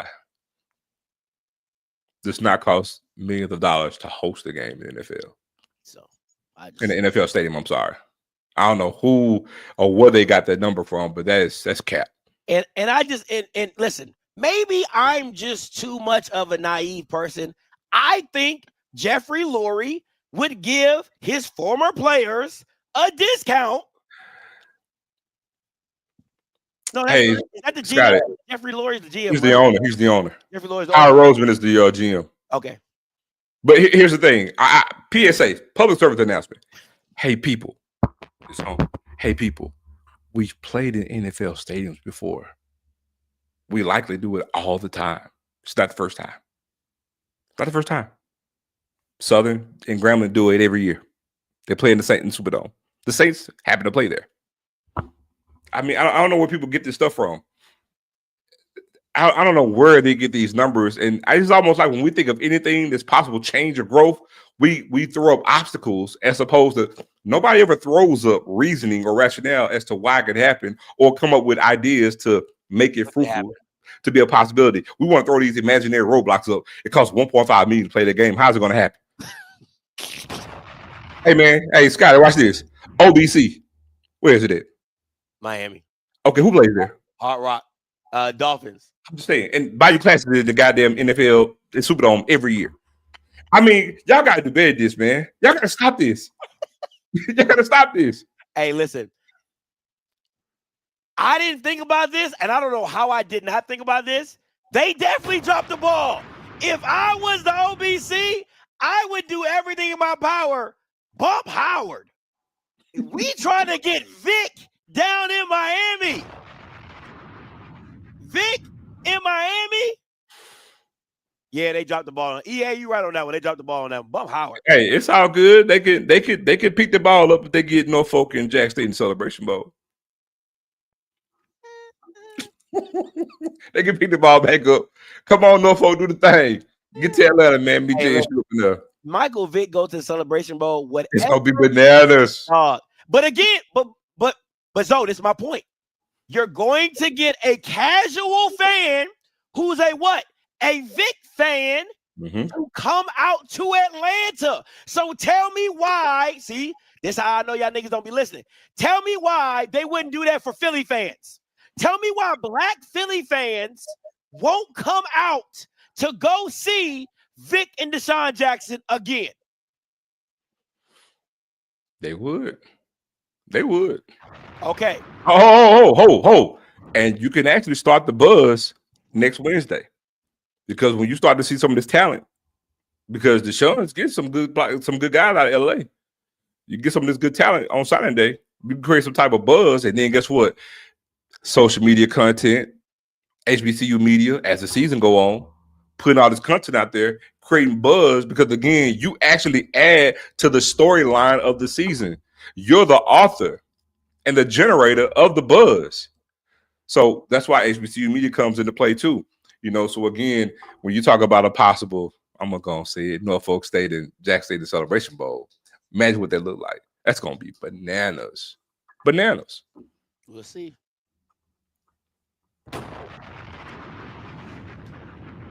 Brain too short with you. Thank you. People are while Gilly, Kevin Hart might show up. You just don't know all the people that might be in. Like, y'all gotta stop this, man. Like, y'all gotta, again, all y'all little HBCU brains be like, oh, what? But they don't have a school. They don't have attendees and their alumni base. The coaches are bigger than the schools. I'm gonna say that again. The coaches are bigger than the schools. They have their own fans that would show up to support. And I'm gonna say this too: instead of getting your feelings about that, you need to embrace that and utilize that too. That's the problem. I think that'll kind of show his head too, Scotty. You know, if you make a statement like that to say the coaches have a bigger buzz, you know what I'm saying, or limelight themselves than the institution, I'm sure some of them are getting their feelings about that. But I mean, my thing is, don't use that to your, use that as leverage. Use that, play into that. I'm serious, play into that, because that'll only make you a bigger draw. And again, you can use social media for that as well. Absolutely. Absolutely. All right, let's touch base. I know we've beat this horse. I know we've beat this dead horse to a T. But again, it is some things coming down the pipeline. Again, you don't have to invent the wheel. You just can copy it. Before you even play that, because historically, I know I'm going to get killed for one, but I'd say historically, whenever we as black people come out and say certain things, it gets shunned and frowned upon. We ain't got time for that, yada, yada, yada. But when people of another hue decide to do it, we tend to follow what they do. Another hue. I'm just saying, we tend to do what they do, right? Proceed. Another hue. I like that. Another hue. Proceed. All right, here we go. 10 SEC Super Conference. I think we are. Everydayers of this podcast know that it is the position of Lockdown Big Ten, that the idea of 2 super conferences is where we're headed. That means more expansion in the Big Ten and the SEC. And of course, that will be at the expense of the ACC, which is barely hanging on by a thread anyway, with its conference members and grant of rights deals, and the Big 12 too. Oh, throw in Notre Dame in the mix as well. Think of the Big Ten SEC Super Conference of the future in terms of the NFL's NFC and AFC, and ultimately playing for their own championship. I think that's where we are ultimately. We'll have an expanded Big Ten with more teams, an expanded SEC. Again, they'll have their own playoff, their own championship, and that will recognize the champion of all college football. We're not there yet, but all signs are pointing we're going in that direction. Now, a lot of stuff, admittedly, has to happen before we get there. Some of those things are happening. Things are in motion. First, of course, there was the alliance that was announced last year between the Big Ten and the SEC, and that was formed to make sure that the two of them were on the same page regarding all the rapidly changing landscapes of college football. The Big Ten and the SEC are aligned. They have a lot in common. They're very similar. They're both worth the most. They usually have the most powerful teams. They want to make sure they're going in the same direction together while all the rest of college football is changing nonstop around them. Have you noticed that every time there's a big meeting between the conferences, that the Big Ten and the SEC, they'll always huddle up afterward to make sure they're in lockstep? These things are happening. Listen, I want to be very clear.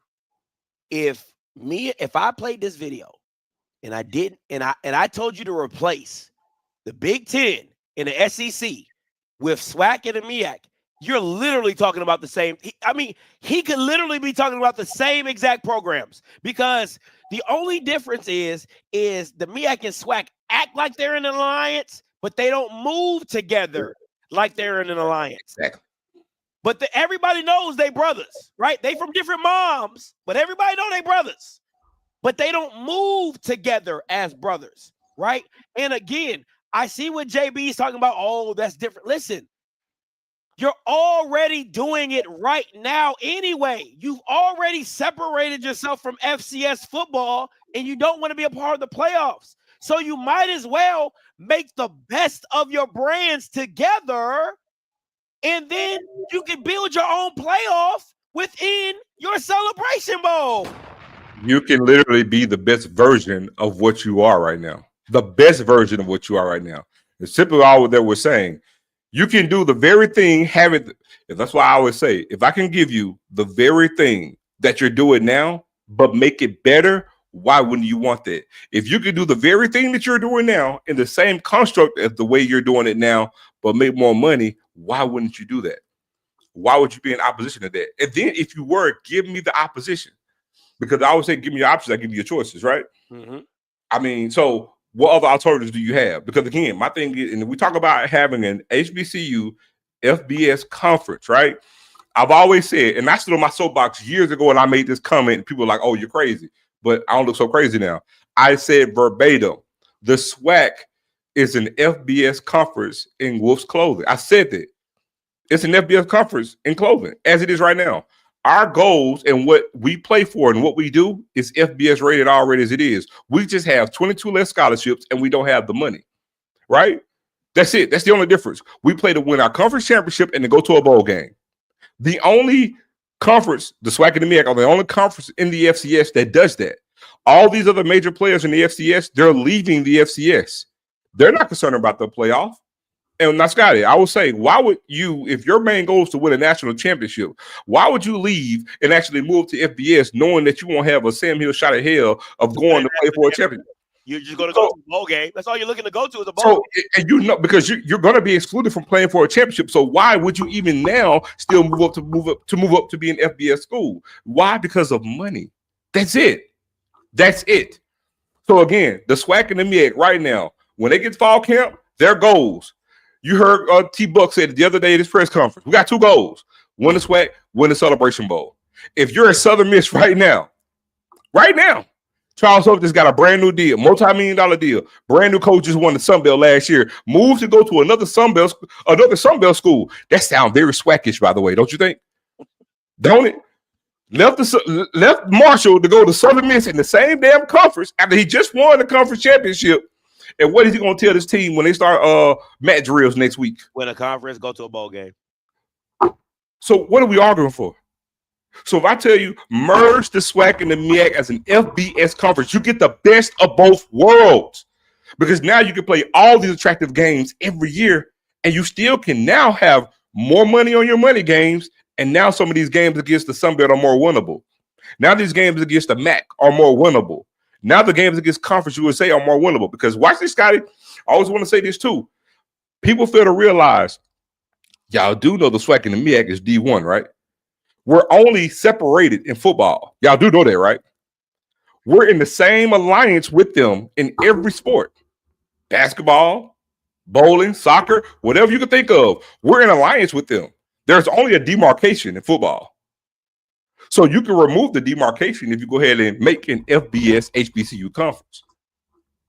And now you get to have everything you wanted. So now imagine if you're Grambling, and we could bring this stuff up later on, Scott. But imagine if you're Grambling, you play all those lovely games you play, but now you can actually add Tennessee State, you can add Howard, you can add Norfolk State every year now. Talk about having attractive games. I tell you what, Alcorn, G and were talking last night, right? They were like, man, our schedule is so ass. Well, guess what? It wouldn't be ass in that HBCU FBS conference, because you wouldn't have Lincoln, California on there. That's number one. It'll be another HBCU. And then you'll have 2 more conference games. And now instead of playing, UAP, you could probably replace Valley. Now Alcorn playing Delaware State. Alcorn's playing A&T. You're going to have an attractive game, and you're going to have 6 home games every year. Every school in that conference will have a minimum of 6 home games every year. Some will have 8, Scotty. Some can have 8. Everybody want to have a minimum of 6 games. So some have 7 home games. Some have 8 home games. So just imagine, right now you're Morgan State in Baltimore. You got 8 games in Baltimore, Maryland. 8 games on campus. You're only on the road for 4 games. But I'm crazy. And it works. And the person's like, would you do this for all sports? Where's the basketball conference? It's no different. You're not understanding. It's really no difference. It'll be one automatic bid. If you win the Super Conference Championship, you go to the NCAA Championship. Man, I even gave y'all a conference name. I call it the SMAC, the SWAC MEAC Alliance Conference. The SMAC. There you go. Right. So you get that. It's no different than a CAA automatic bid. It would be no different than a Sun Belt automatic bid. There again. What Zoe is telling you, you can be if Tamika Reed would have made a run in the champion, she could go to the national championship in basketball.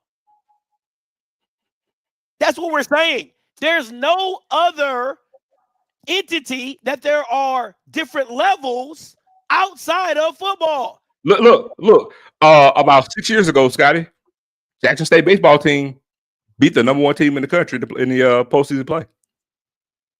ULL, Louisiana Lafayette, beat them 1-0. Number 1 team in the country. They beat them. Now, they lost the next game and lost the series, but they beat the number 1 team in the country in baseball. So that's what I'm saying. We're aligned with them in all other sports, but you're not competitive because of resources. By doing this, you close the gap because you give yourself the best shot to garner more resources to play. It won't be on the even field, but as close to an even field as possible, because you damn sure ain't gonna do it this way. They put this demarcation in line for us on purpose. On purpose. And look, Scotty, you're new to the space. I'm gonna ask you, and look, and this is not even a loaded question. I want you to speak truthfully to this. What I'm gonna ask you: a SWAC MEAC HBCU FBS conference. If it's announced next week, out of all the conferences that we have that are D1, where would it fall in the pecking order to you? Let's take out the Big Ten. Let's take out the SEC. Let's take out the.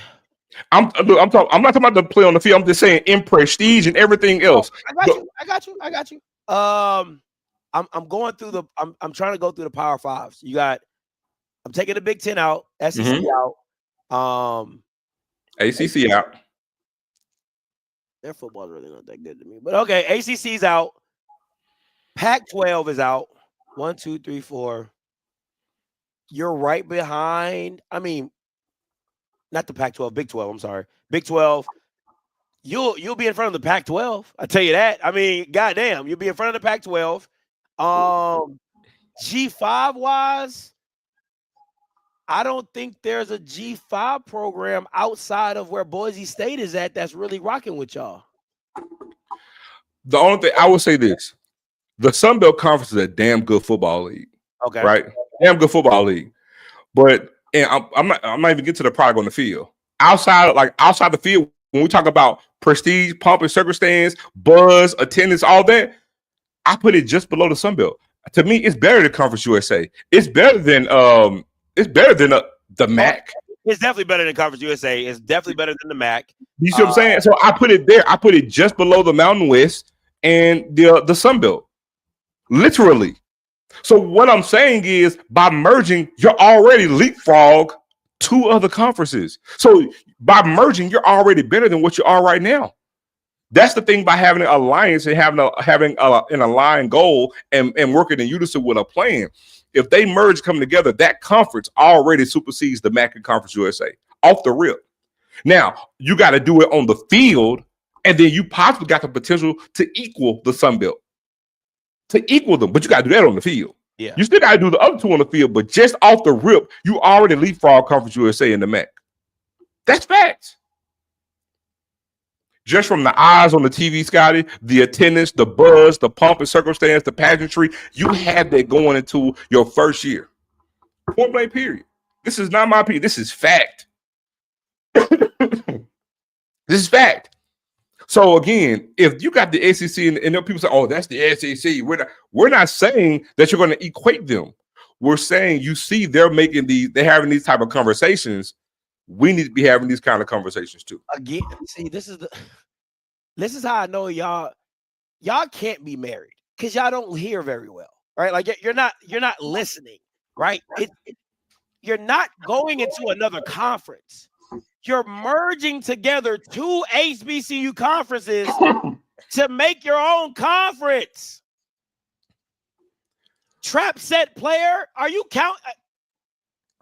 Listen, you can't be the smartest trap player because you're not listening. You're not listening. Like Hey, look, you're not. And he says, "Do I think the MEAC trusts the SWAC paperwork?" It's not SWAC or MEAC paperwork. It's SMAC paperwork. It's a brand new entity. So we gotta. It's not the SWAC overtaking the MEAC or vice versa. It's a merging of one to create a new thing.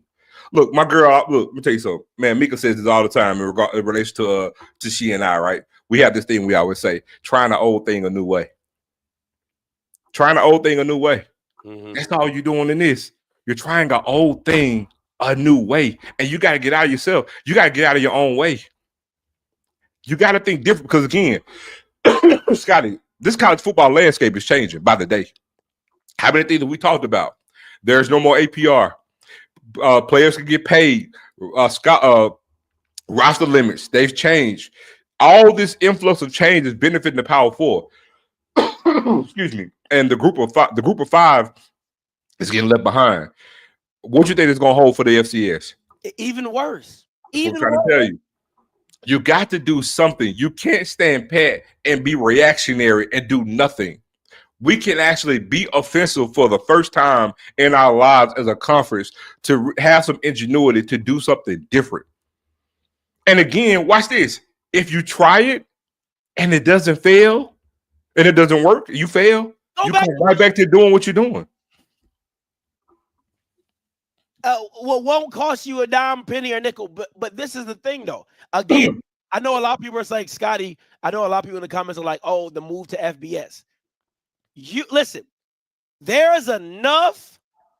This is the part where I think HBCUs and the powers that be don't do enough. They don't do enough. There's so much litigation going on. The NCAA is saying, hey, we don't want to be a part of it. If you make a litigation play and say, listen, you're not going to, like, you put it against the court and say, hey, we want to merge this. We want it to be a one-time fee that we as a school can come together. Let's say it's a $5 million fee. Okay. All the schools pull the money together, pay the $5 million fee to make the jump, and then it's on us to do everything else of how we want to do it and how we do it. I would venture to do something differently. Knowing that we're creating a new conference, you can actually negotiate a whole different set of terms. It doesn't have to be, because, again, that's just for one school moving up to a new conference. We're talking about creating a whole new league. So you're not going to. So you can actually, it's almost like wholesale. You can actually change and negotiate a plan. So let's just say, for example, if you got, and this is a 20-team league, and Scott will pull the graphic up in a second, it's a 20-team league. You can sit there and say, okay, you know what? We'll give it to $2.5 million for each school. You can actually do that. All right, now, you can actually see how to set up. And somebody asked me, are these divisions? No, these are pods. Since we love to do what the SEC does so much, we're going to mirror what the SEC does, right? And so if you look at the pods and how they flow, Scotty, from the north all the way to the west, they flow basically in order from, like you're going down a map, right? Yeah. From the north down to the south, for those people who love to say, what about travel? Well, watch this.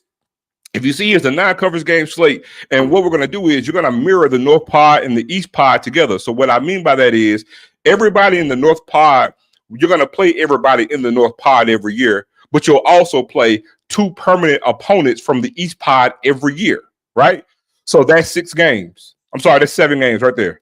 And then what you end up doing is you're going to have 1 rotating pod between the South and the West, and they'll rotate every 2 years.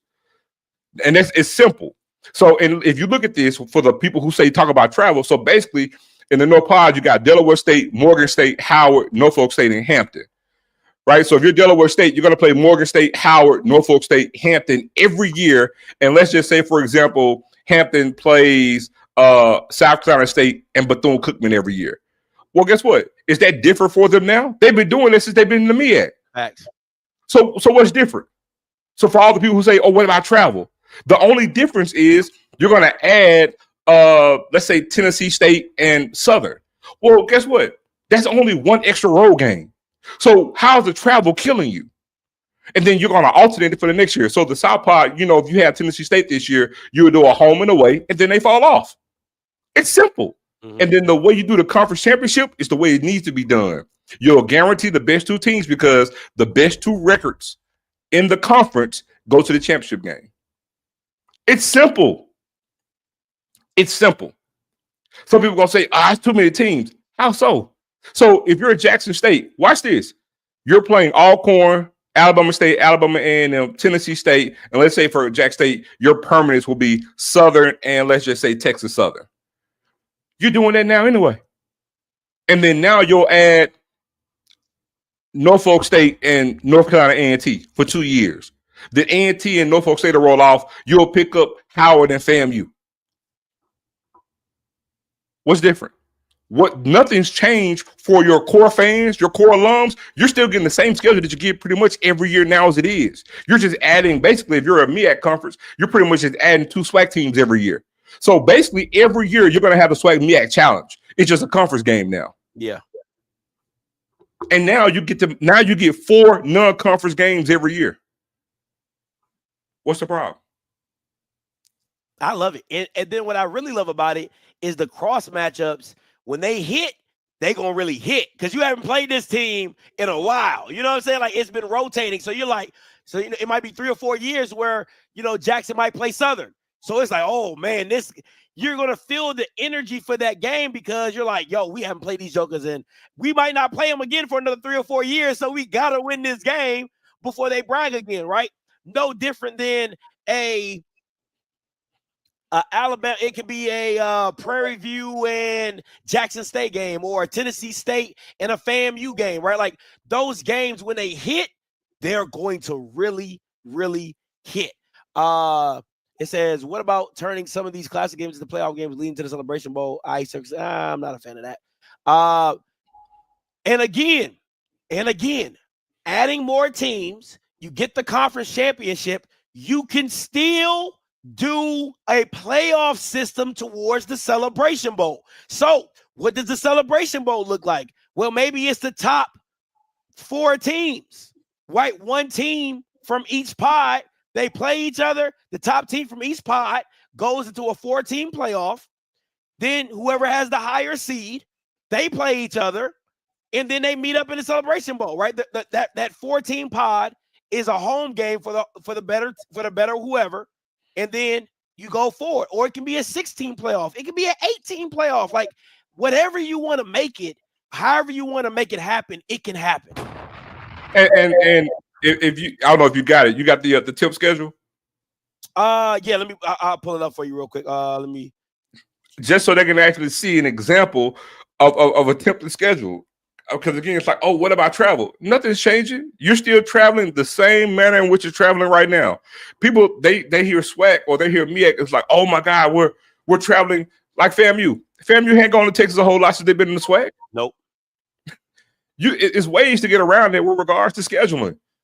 So, again, stop showing me all the excuses of how something won't work. Come up with examples for why it can. Because there's a way to get it done. You just got to want to. All right, so this is a template right here. I use Norfolk State since Michael Vick coming in. So just imagine, like I told you guys, in that first year, This is a Delaware State schedule. Now tell me this ain't a beautiful schedule. Norfolk State, they playing Delaware State, FAMU, Morgan State, Howard, Alabama State. These are all conference games now. FAMU, Morgan State, Howard, Bethune-Cookman, Grambling, A&T, Hampton, Alabama State. That's the conference slate. So they're playing games that they're familiar. They have all these are natural rivals, familiar opponents. The only thing different for them that they're unused to is Grambling and Alabama State. That's it. And those, you'll have a home and home with them in a conference slate, then they rotate off. Look at the non-conference game. I use these because they're Virginia, right? So you talk about Old Dominion, Liberty, and Virginia Tech. You're still getting top level. You're still getting top level G5 Power 4 for the tape, for the film.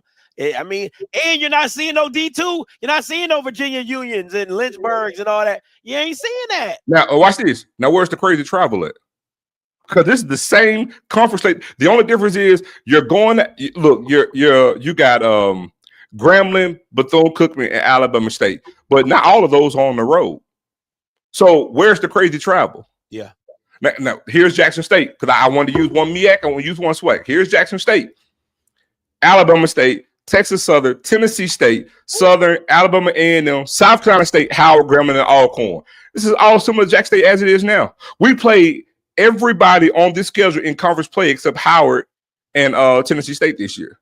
So now you bring on the Southern Heritage Classic, but now it's a conference game. Now you're playing South Carolina State. It's an actual conference game. And you're playing Howard, and we played them before. Non-conference, you got USM, Ole Miss, and Tulane.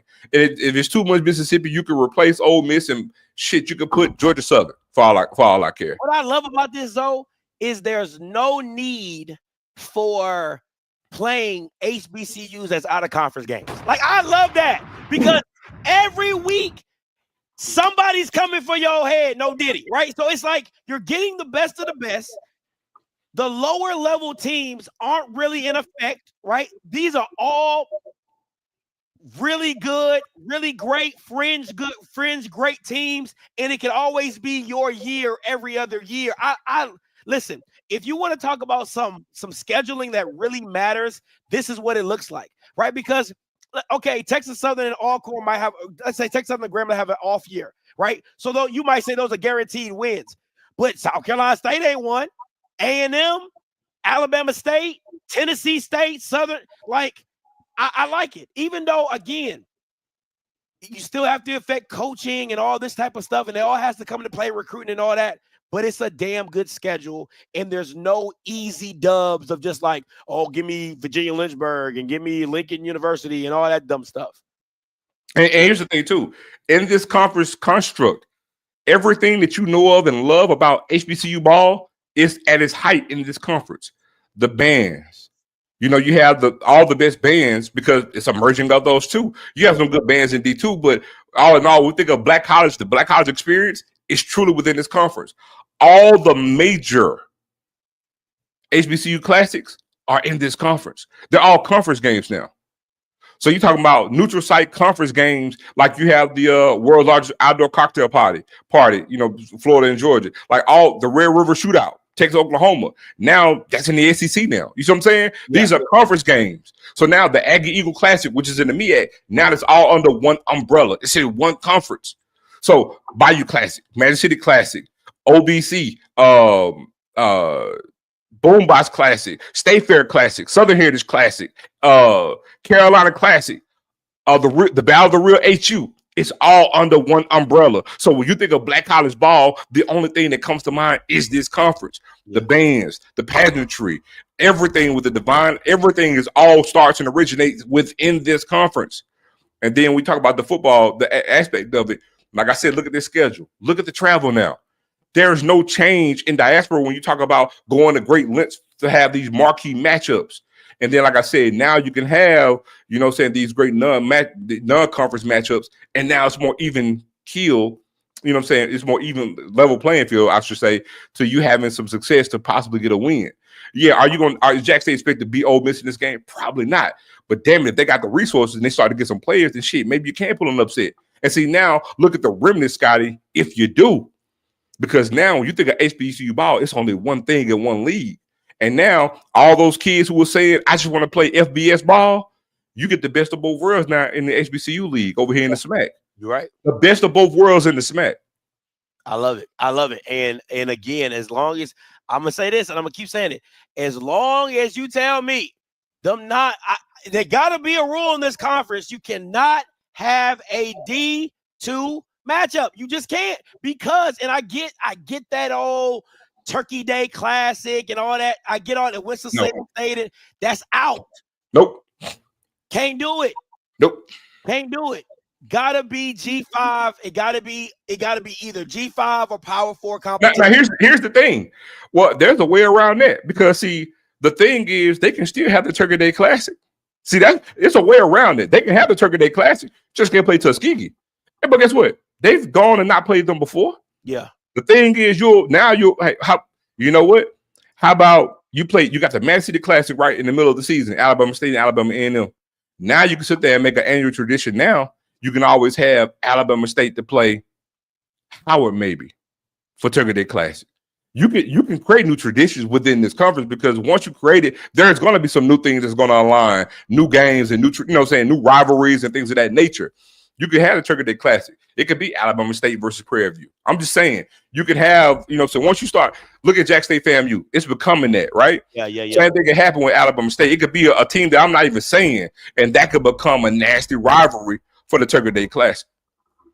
Man, I love it. I really like this breakdown, for real. Let me get these call lines open. Call lines are open, 518-263-8124, 518-263. You are the only participant in the conference. All participants are muted. 8124. My only thing though with this is, who's your commissioner? That's right. I agree with that. And I think this is the part that people are going to leave out. If you're telling me, if I'm a TV provider, if you're telling me that I can get all the classics, all the big time classics in one conference under one moniker, and you can split it up like the Big Ten's done with Fox and NBC and Apple, and you can have all the classics going wherever you want, Netflix, man, you would make so much money. It will blow your mind. It really would. 4620 coming to you. I think this is Wake. Wake coming to you. What's got Wake? What's up, Wake? I think this concept by Zoe, the big packaging I love is that now if you bundle yourself in this package, you have a greater opportunity in securing a new NIL system of your own. That's what I see in that. Yep. You get with a marketing agency, not the marketing in the schools, but a separate marketing agency to help sell that conference to you. You have a greater aspect of creating your own NIL system. That's what I see in everything y'all just said. That's all I got. Hey, appreciate the call. Appreciate the call, Wake. AT and Roy coming to you. AT Roy coming to you. Scotty, what's going on?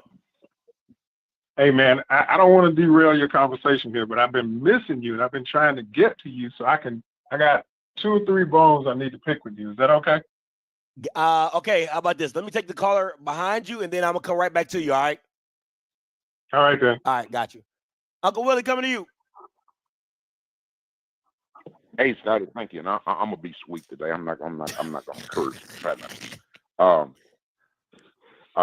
First of all, I want to touch on the Vegas game now. So now this is one of the things I disagree with you on. That's 1,500 miles. That's at least 1,500 miles away from both fan bases. Yeah, you're gonna have some people out there, but you're not gonna have 20,000 people between both schools that's gonna travel. I guarantee. I bet you $1,000 to a dime you won't. That's not gonna happen. Now, if that game had been played in Chicago, that's a different thing. And when you're talking about the DMV area, you're talking about Philadelphia, you're talking about like 50 million people. That's another thing that was good about Scotty program. He introduced the SWAC to a lot of those people that didn't know about the SWAC. It's a lot of black folks up there. A whole heap. I drove truck 32 years, so I know the geographics of things. When you're talking about the super conference, I've been saying this for 30 years, over 30 years. They should have been merge both conferences. That's a win-win. But it don't make any sense for you to go and play It don't make any sense for you to go and play Grambling out there. You should have played UNLV. You should have played UNLV, Fresno State. Those are some pretty good games. San Diego State, somebody like that. When you want to do recruiting.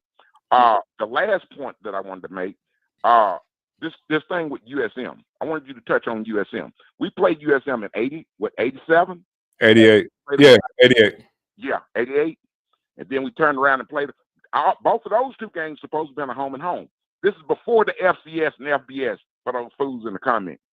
This is before that even came up. It was. I thought it was negotiated. It was supposed to be a home and home, and then they reneged on it. So, I don't see why they couldn't play in the vet. When USM, the last game USM played in the vet was they played Florida. Played the Florida Gators, and I got a chance to see that game with Emmett Smith. Emmett Smith ran for 120 yards in that game. Woo. So there's no excuse. There's no excuse.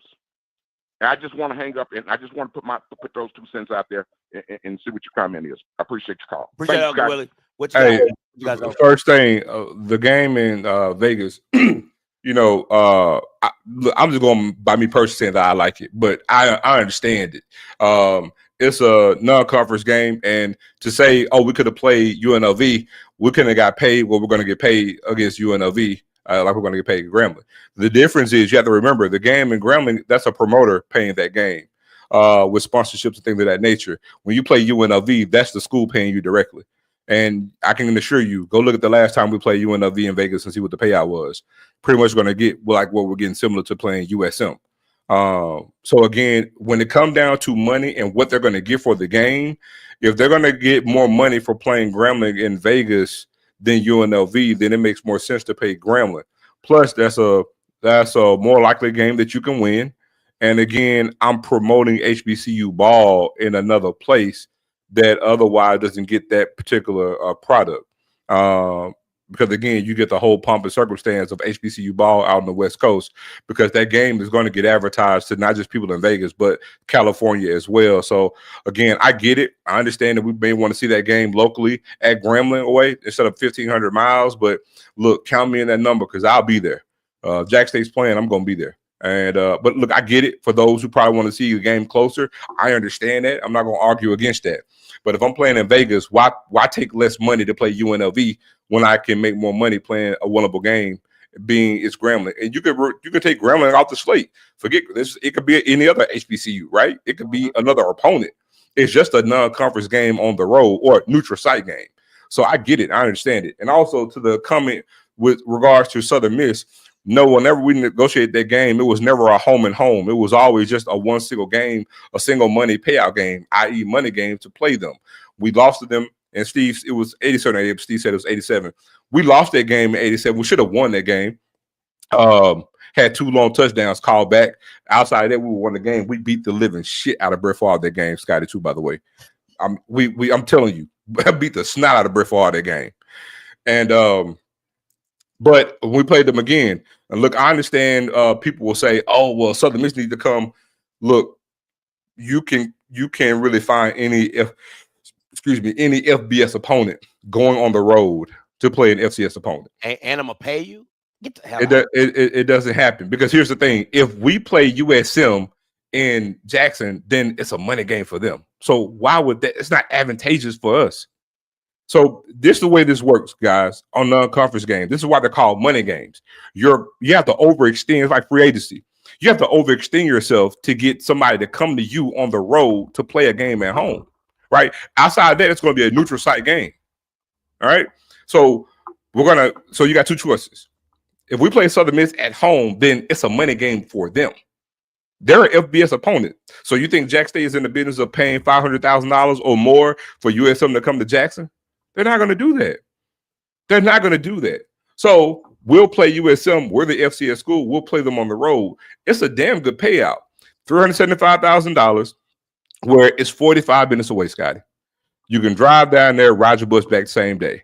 Your expenses are minimal, very, very minimal. So as it relates to money games and being on the road, those are damn good games to play. Yeah. Tulane, Southern Miss, ULL, ULM, they're close in proximity. Those are good games to go.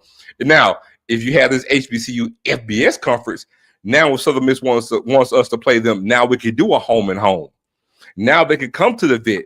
And guess what? When we come to them, now we can get paid way more than $375. Now the going rate will probably be every time we leave to go anywhere, the minimum amount is probably going to be $800,000. After that, it's going to be $1 million or $1.5 million. See, that's the difference between it being an FCS program and being an FBS program. So they're not gonna pay us $375 and be on the road to Jackson. That's not going to happen. So I mean, that's the way the business goes. So, I hope that answers your question. Again, we may not like it, but that's just the facts. So in order for them to come to Jackson, we got to pay them, or it's got to be a neutral site game. And guess what? Why would we want to play Southern Miss in a neutral site game just to be the home team? So in order to get them in Jackson, the best advantageous way was to be an FBS opponent. AT and Roy, coming to you. Hey man, I do have some comments related to your call. So I don't know if you saw my comment in the chat, but A&T and Southern played in Vegas in 2003. I remember that at UNLV Stadium. Say again? At UNLV Stadium. Yeah, I think we had over 20,000. But let me tell y'all this, and everybody listening, we loved it. Man, we went to Vegas, got there Friday afternoon, Friday night, gambled, partied in several different places. There was a big fight going on that weekend too. Man, we had a band brawl Friday night. Right. Southern beat the crap out of us from a band standpoint. We made it over to that stadium on Saturday. I think it was over 20,000 in that jank or something like that. Southern beat us again, but man, let me tell you what, Vegas is a whole different animal from any other city, especially with the gambling and buffets and all the different parties and events that you can go to. Man, I love that game for Jackson State and Grambling. Okay. I love it too. Yep. Okay. Now, the second thing is y'all can take our A&T off that list about a super conference. Okay? We're not doing it. I promise you. Dog. Based on what I've heard and what people said, we're not doing it. Dog. You guys suck, okay? Nobody. You lucky we even involved you in this, okay? Because you guys are ass in the CAA. You're like lost. You're like what? Hold on. Watch this, Roy. I'm gonna ask you a question. I'm gonna roll what you're saying, but I just want to ask you a question. And just hear me out. Forget this whole. This is what I know. Just hear me out. I want to ask a question. So, in the year of our Lord, it's 2025. So, let's just say June of this year. Nothing's happening, nothing's changed. But June of this year, there's an announcement that there's a brand new FBS HBCU conference. Even what you still sit there and you think that you're going to convince all of us that A&T wouldn't request to join that conference if it was if AT&T wasn't in it and it was an FBS conference full of HBCUs. You telling me right now A&T won't request to join? Oh, you know what? So wait. So I wasn't able to listen to all the calls. So this super conference is going to be an FBS conference? Yes. Oh, I missed that part. So that's part of why I said we're not going to join an HBCU conference, because typically people are talking about from an FCS standpoint.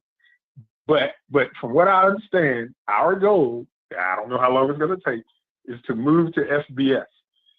That changes the equation. That might make a difference, but I don't know that to be the fact. But yeah, that will change what I'm saying here, that there might be a possibility that if it's an FBS level conference, you think we want the last place CAA team in our new FBS conference? You lucky we even invited you. Real talk. Hey, listen, come on, Scotty. We are the Cadillac of HBCU. Come on now. We just we're just down right now. A Cadillac on 4 flats. Winning some conference stuff. What? A Cadillac on 4 flats. You're used to. Hey, Roy, let me help you out. Hold on, Roy. Let me help you out right now, because you just said it. I didn't. Mm-hmm. You're right. You're a 2005 Cadillac Escalade. Hey man, listen. Watch this work. Okay, let me go ahead, because I don't want to argue too much on that. Let me go to my 3 things that I have a bone to pick with you, Scott. Number 1. I don't understand why you didn't have an issue with Vincent Brown's $365,000 contract like what you have with this 370 with His with resume Sean. was better. Do what? His resume was better. Oh, okay. So now, I can get with that. Now, your video that you put out, you put 375 on there. It's 370. I need you to fix that. Still ass. That's the bone I want to fix. Still ass. Do what? It's still ass. Still ass. All right. My second bone is, and I got one more after this. All right. You said half our coaching staff is from North Carolina Central. It's just two people. It's Cord and Gibbs. The rest of them are not graduates of North Carolina Central or went to school there. Okay? Okay. All right. Now, the last thing is, I keep hearing you say, and other people saying it too, that we just want to beat blacks. That's not true. We want to win the FCS championship. What related to the blacks, the word is gonna. We gonna beat them. Not wanna. We gonna, but we want to beat everybody. No, you don't. I need you to change it to no, you don't. That's all. No, you don't. No, you don't. No, if you hiring Sean Gibbs, you can't tell me you're trying to win a national championship. You just can't. You just can't. Yeah, well, yes, you can. No, you can't. Why don't you think? What do you mean? He's never won a championship when he's a head coach. Why would I think that? So okay. Listen, Charles Barkley never won an NBA championship. NBA championship. That don't mean he wasn't one of the greatest players ever played. We were not Sean Gibbs was coaching during the time that Chennisberry had full scholarships at Benedict. He was also coaching at the same time that Miles College. I don't know what they were doing, but they had a very good football team. So just because he didn't win a championship in those 3 years, that don't mean he isn't a good coach. I didn't say that. I just said I said he's not a champion. You see, you're mishearing what I'm saying. You're trying to take one and trying to make it the other. I said he's not a championship coach. And if he can't outcoach Chennisberry and Sam Shade, you think he's going to go to the CAA? You think he's going to be in the playoffs and he can't outcoach Chennisberry and Sam Shade? I get your point. He did not win a championship while he was coaching at Fort Valley. But that don't mean that Sean Gibbs can't win championships. Now, what he didn't have at Fort Valley was that full allotment that Chennisberry had, and that's a big deal. You can say the same thing about Mississippi Valley. They don't have a full allotment, but they don't. It's hard for them to win. I do not care. I do. When I tell you I do not care, I'm so serious. I do not care because when you're in, go ahead. Well, hold on. I want to interject. I want to interject to say something right quick. Roy, let me say this. I do want to correct you on one front. You cannot say what someone can do if they haven't done it.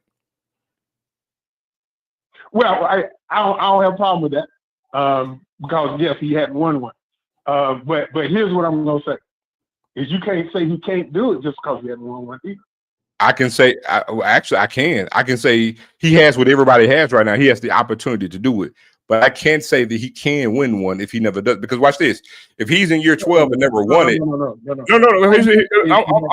I'm not saying this. I'm not saying what I'm saying to be in opposition of you. Just hear me out. You're right? Because you can say, well, I can't say what he, can do until he does it, right? Or can't do, right? But the thing is, that's the whole thing. It's a meritocracy, right? We go with data. He's been coaching. This is not his first year as a head coach. He's not a first-time head coach. He's been a head coach as a position coach and things of that nature. He has a resume. On his resume as a head coach, he's never won any semblance of a championship. Like I said, the same thing about TC Taylor. As good as TC was, you know what I'm saying? You are what your record says you are. You know what I'm saying? That's point. Nobody can deny it. So here's the thing. So until he wins it, we cannot say, and I'm not saying for you, this goes to any coach, my head coach, anybody. You cannot say what you can do until you do it. I don't have no. Okay, you're missing the point. I'm saying you can't say it either way. You can't say he can win one, and you can't say he can't win one. Well, here's the thing. I can't say that he can't win one, but I didn't have a championship in the beginning, but he won one. But here's the difference in the vernacular that you're not getting, Roy. What you can't use one without the other. The difference is we're not going to even go down the lane of saying what you can't do because we got to see it. We're talking about a resume of what you can do, right? So we're not going to say, well, we can't say that he can. The thing is, it's not in anybody's vernacular or their memory or their thought process to say, oh, well, he could definitely win a championship. The thing is, the game's got to get played. We got to see it. It's just that nobody goes around talking saying, wait, man, we got this guy, man. There's no way he can't win a championship. We don't move and talk like that. The thing is, we got to see it. But what we're saying is, because you brought it up, we can't go around saying, oh man, well, we can't say he can win. The thing is, we got to see it. You are what your record says you are. And right now, he was a damn good position coach at A&T. He's put the same staff back together from A&T that they had a great amount of success on. I think it was a good move to bring on Sam Washington back as an advisor as well. And again, we got to see it. I like the hire. So look, I'm not in opposition of it. But again, he's not a championship coach until he does it. Is he a good coach? He did okay at Fort Valley State. The rest remains to be seen. We just got to see it. He will never win a championship in the CAA. That ain't He will never, ever. I'll put $500 on it right here, right now. $500. So that's the problem right there. What your boy is saying on that, he will never win. He will never. Unless the CAA goes down to 3 teams, he will never. And them 3 teams better be Campbell, Hampton, and NCAT. That's the only time he ever win a CAA championship. Probably won't even win that. Scotty, this is what I mean by part of what your show is shock jock. You just trying to shock the people into believing something that you don't know. You're the only one that believes that Sean Gibbs has a possibility of winning a CAA championship. Anybody whose left brain communicates with their right brain knows that Sean Gibbs is never winning a CAA championship.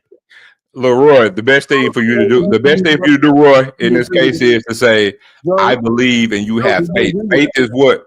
Faith is the belief in things unseen. And it's okay for you to have faith and you to believe, to say, I believe he can win here. I believe he can win a championship. And that's fine. I'm not going to argue with that. You know what I'm saying? Because do you agree with what Scotty just said, that Sean Gibbs will never win a CAA championship?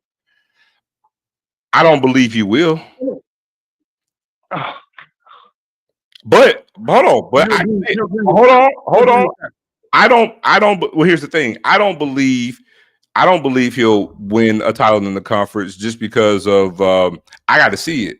I would have. Then watch this. I would have more faith in believing that he could win if he was coming to A&T as a head coach and he's won a national championship or he's won the SIAC and he went to the playoffs and went to the championship game and lost things of that nature. Games, or if he went to the championship game on a D2 level. And had he done that, then I have more credence to say, hey man, he did it. He just needed a few more resources or get a better staff. And I think he can actually do it because he's shown he's capable when they're told me the road, you know what I'm saying? He can actually, the games got tough in the playoffs. Man, he got success. He got damn good success in the playoffs. Of course, though, you will be there. I would be there too. But Sky is saying, no matter what Sean has done, he ain't never gonna win a championship. I can't believe you agree with that. I agree. I mean, anybody in their right mind will agree with that because I don't believe listen, if you're gonna pay somebody $370, you could have found a championship coach. You could have went and got and paid a guy who has actually won in the playoffs or got a national championship in FCS. But no, what do? You go find a guy who has never won a championship and bring him to the CAA and say, hey, win us a championship. It will never happen. Okay, hey, listen, don't be saying that we don't want to win football games against other people. We're saying we're going to win against the blacks, but we want to beat everybody else. And I got to go. Bye. Bye, Roy. All right, man. Take it easy, Roy. Take your dreams and hopes with you. 9868 coming to you. Hey, what's going on, bro? What's up, Cal? What's going on? Roy's pretty freaking delusional, huh? Dog. Listen, Zoe gonna give it to you all nice and neat and vernacular. Listen, bump all that. I'm gonna give it to you raw and real. Y'all Bamas ain't winning nothing in the CAA. You're not. Stick to basketball, stick to bowling, stick to volleyball, stick to track. Football ain't happening. But go ahead, Cal. Oh, they add some basketball too, man. the men's side. I thought the girls are doing pretty good. I thought the boys are doing bad. The girls are good. Yeah, they've been let too. I had an idea to make some more revenue for HBCUs. Sure. I'll bounce it off y'all, see what y'all think. I was All right. watching the NBA, and the NBA they have other advertisements on their jerseys. HBCUs do that. Put extra advertisements on their jerseys outside of Under Armour, outside of Nike, outside of whatever who's endorsing them. Put like you at Jackson, Jack State. Put Sanderson's Forms and Nissan on there. You know what I'm saying? I think that's a damn good idea. I think, and what I would not be shocked of is, and Zoe, and hear me out on this one, Zoe. I think schools are going to have to come up with more creative ways to generate revenue, because more schools won't be able to just have that $20 million, or because I think Indiana University just fired 20 people on the athletic staff administration to make room financially to have the money to pay for the NIL stuff. So if you're like, hey, if you're telling the NCAA, one, if you're allowing us to pay schools directly now, pay kids directly now, then two, whatever advertising we bring in through the football program, we should be able to use that and give it back to the players or supplement. However, I think that's a damn good idea, and I don't think the NCAA would touch it, because it's like, hey, we've already told you it's on you to pay your players. So however you figure that out is however you figure it out. I think you might see what the NBA does. What you guys know? I love the idea too. I think it's actually ingenious. And if there are certain schools who are automatically tied in that got great tools they can actually utilize. Like if I'm Tennessee State, I got Harpo on my uniforms off the rip. Harpo Studios. That's Oprah, by the way. Oprah backwards. I got Harpo Studios on my jersey off the rip. If I'm Tennessee State, there's, and then you could do something on a national scale and obviously in your own local markets, right? Whether it's a bottling company for, sodas or whatever, or any type of major entity that you can have. Yeah. If like if I'm in Mississippi, I'm Jack State, I'm reaching out to PV speakers. I'm putting whatever.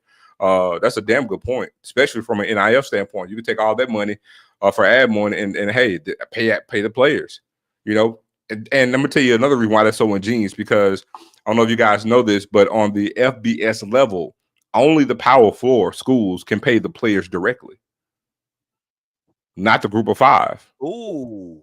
Yeah, that's a little loophole. Go read it. Only the Power 4 can pay their players directly, not the Group of 5.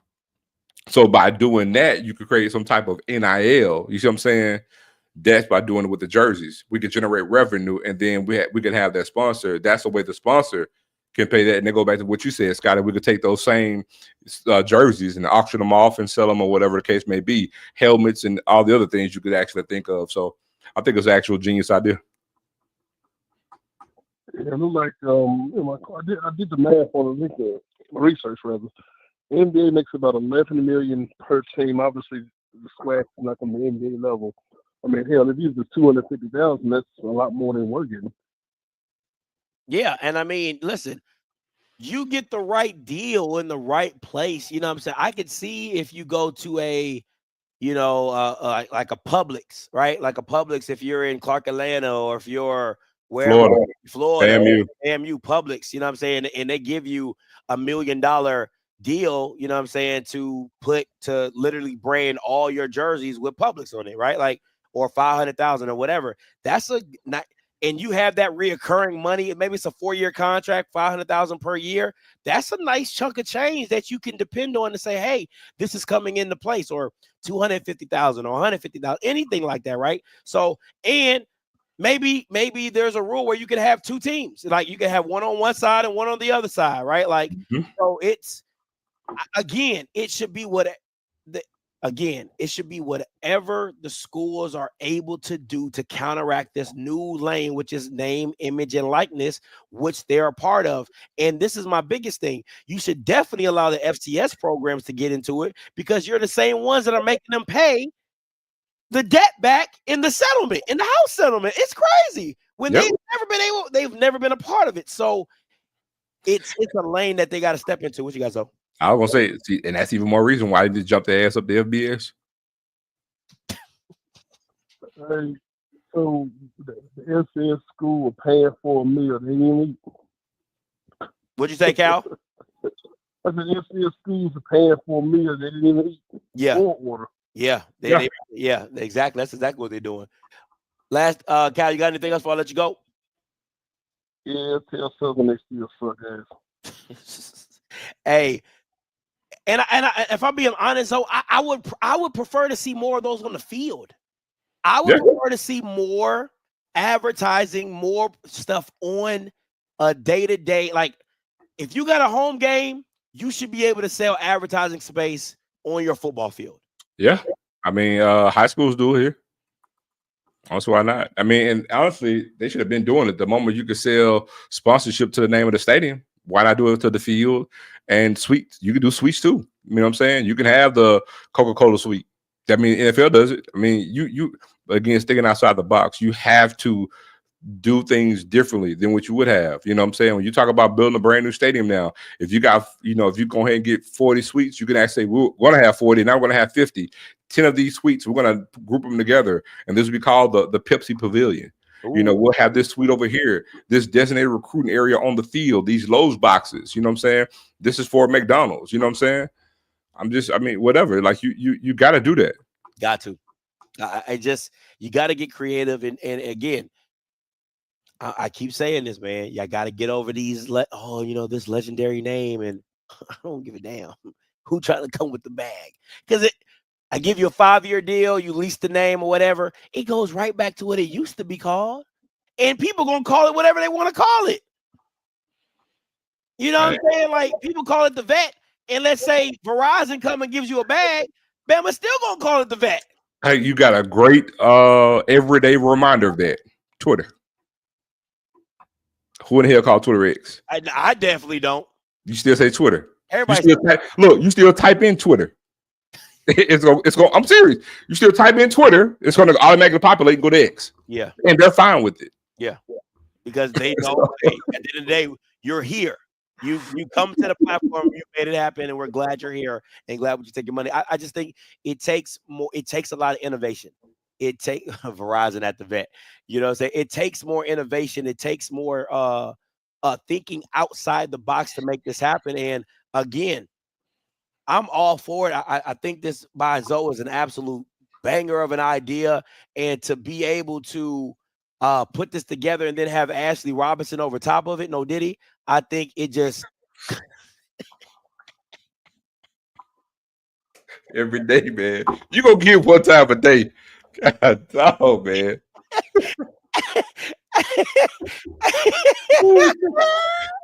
I just don't want you to know most men are visual listeners too, by the way. I'm just saying. You know what I'm saying? You know what I'm saying? So you have Ashley Robinson, I was about to say heading it, and I was about to say no Diddy, but leading the charge. There you go. Leading the charge. Yeah. This is an absolute banger of an idea. And again, I think somebody asked a damn good question. Let me go back here. It says, so Zoe and Scotty, if some reason the conference can't be created as an FBS conference, is it off the table, or would it be an option to create the league in FCS and create your own playoffs? Maybe. I think. No. Okay, well, there you go. No, FBS or Bush. There you go. FBS or Bush. And again, my bad. I was going to say, because we have in answering that question, we have to get back to the crux and the reason why this is being done, right? We're talking about maximizing our earning potential, and this is a ram in the bush, right? Because even if you were to do that on an FCS scale, the thought of that is minimizing the fact of being able to do it on the FBS platform. Because right now, as it stands, we're FCS now, and you're doing what you're doing. So what purpose would you actually have in sitting there, doing it as an FCS conference? We're already going to the Celebration Bowl. It's beneficial. That one entity in and of itself is working. But we're talking about the sum of all the parts, right? Mm-hmm. We're talking about superseding or taking the Celebration Bowl, right, and maximizing even its earning potential. So instead of having, a conference where we can literally sit there and say, on this FBS level, we're doing the very thing necessary to where every member school in this conference can get $10 million a year, right? Now that pales in comparison when you talk about the SEC, right? But you have to understand it's 20 teams, and that's a vast amount of money, right? So we're still, but what are we getting right now? Even if we were to merge on the FCS level, what are we getting? You know, by being an FBS conference, and now you're talking about HBCU ball in the mainstream, literally in the mainstream, HBCU football or black college ball as they want to say it. It's on the mainstream at that point in time. Yeah. I really truly in my heart of hearts believe that league could rival what the Mountain West is or supersede it, especially if you're getting the talent, you get the coaches. Because watch this guy, we never mentioned this. Say that happens, now it becomes an even more attractive playground for young black coaches that want to coach in that league, right? Yeah. Look at the coaches who want to come into that league now. And so now you're talking about, man, making that product really be what it's going to be. And I promise you, man, it'll supersede the Mountain West. I believe it could be on par with the Sun Belt or better, like just below what the Power 4 is. And imagine if that happens. Imagine if that happens. Now we're back in the 1950s where it's like, okay, we got this great talent. Now you're talking about, man, FAMU, Jackson State, because now imagine those teams, several of them winning non-conference games, winning games against the SEC, against the Big 12. Just think about that. Yeah. If you have that conference, it could lead to that. I like it. I like it. All right, man. Listen, we appreciate y'all time, man. Zoe, tell everybody where to catch you at. Yo, man, y'all catch me every Monday and Wednesday, man. Zone Coverage Podcast, 9 p.m. Central, man. Y'all just hit me up, tune me in. Make sure y'all take y'all ass over on YouTube right here, right now, Zone Coverage Podcast, and go ahead and subscribe and make that happen. Listen, I'm about to get up out of here. You already know what it is. Listen, until next time, you know what I'm going to do. I'm going to holler. God bless.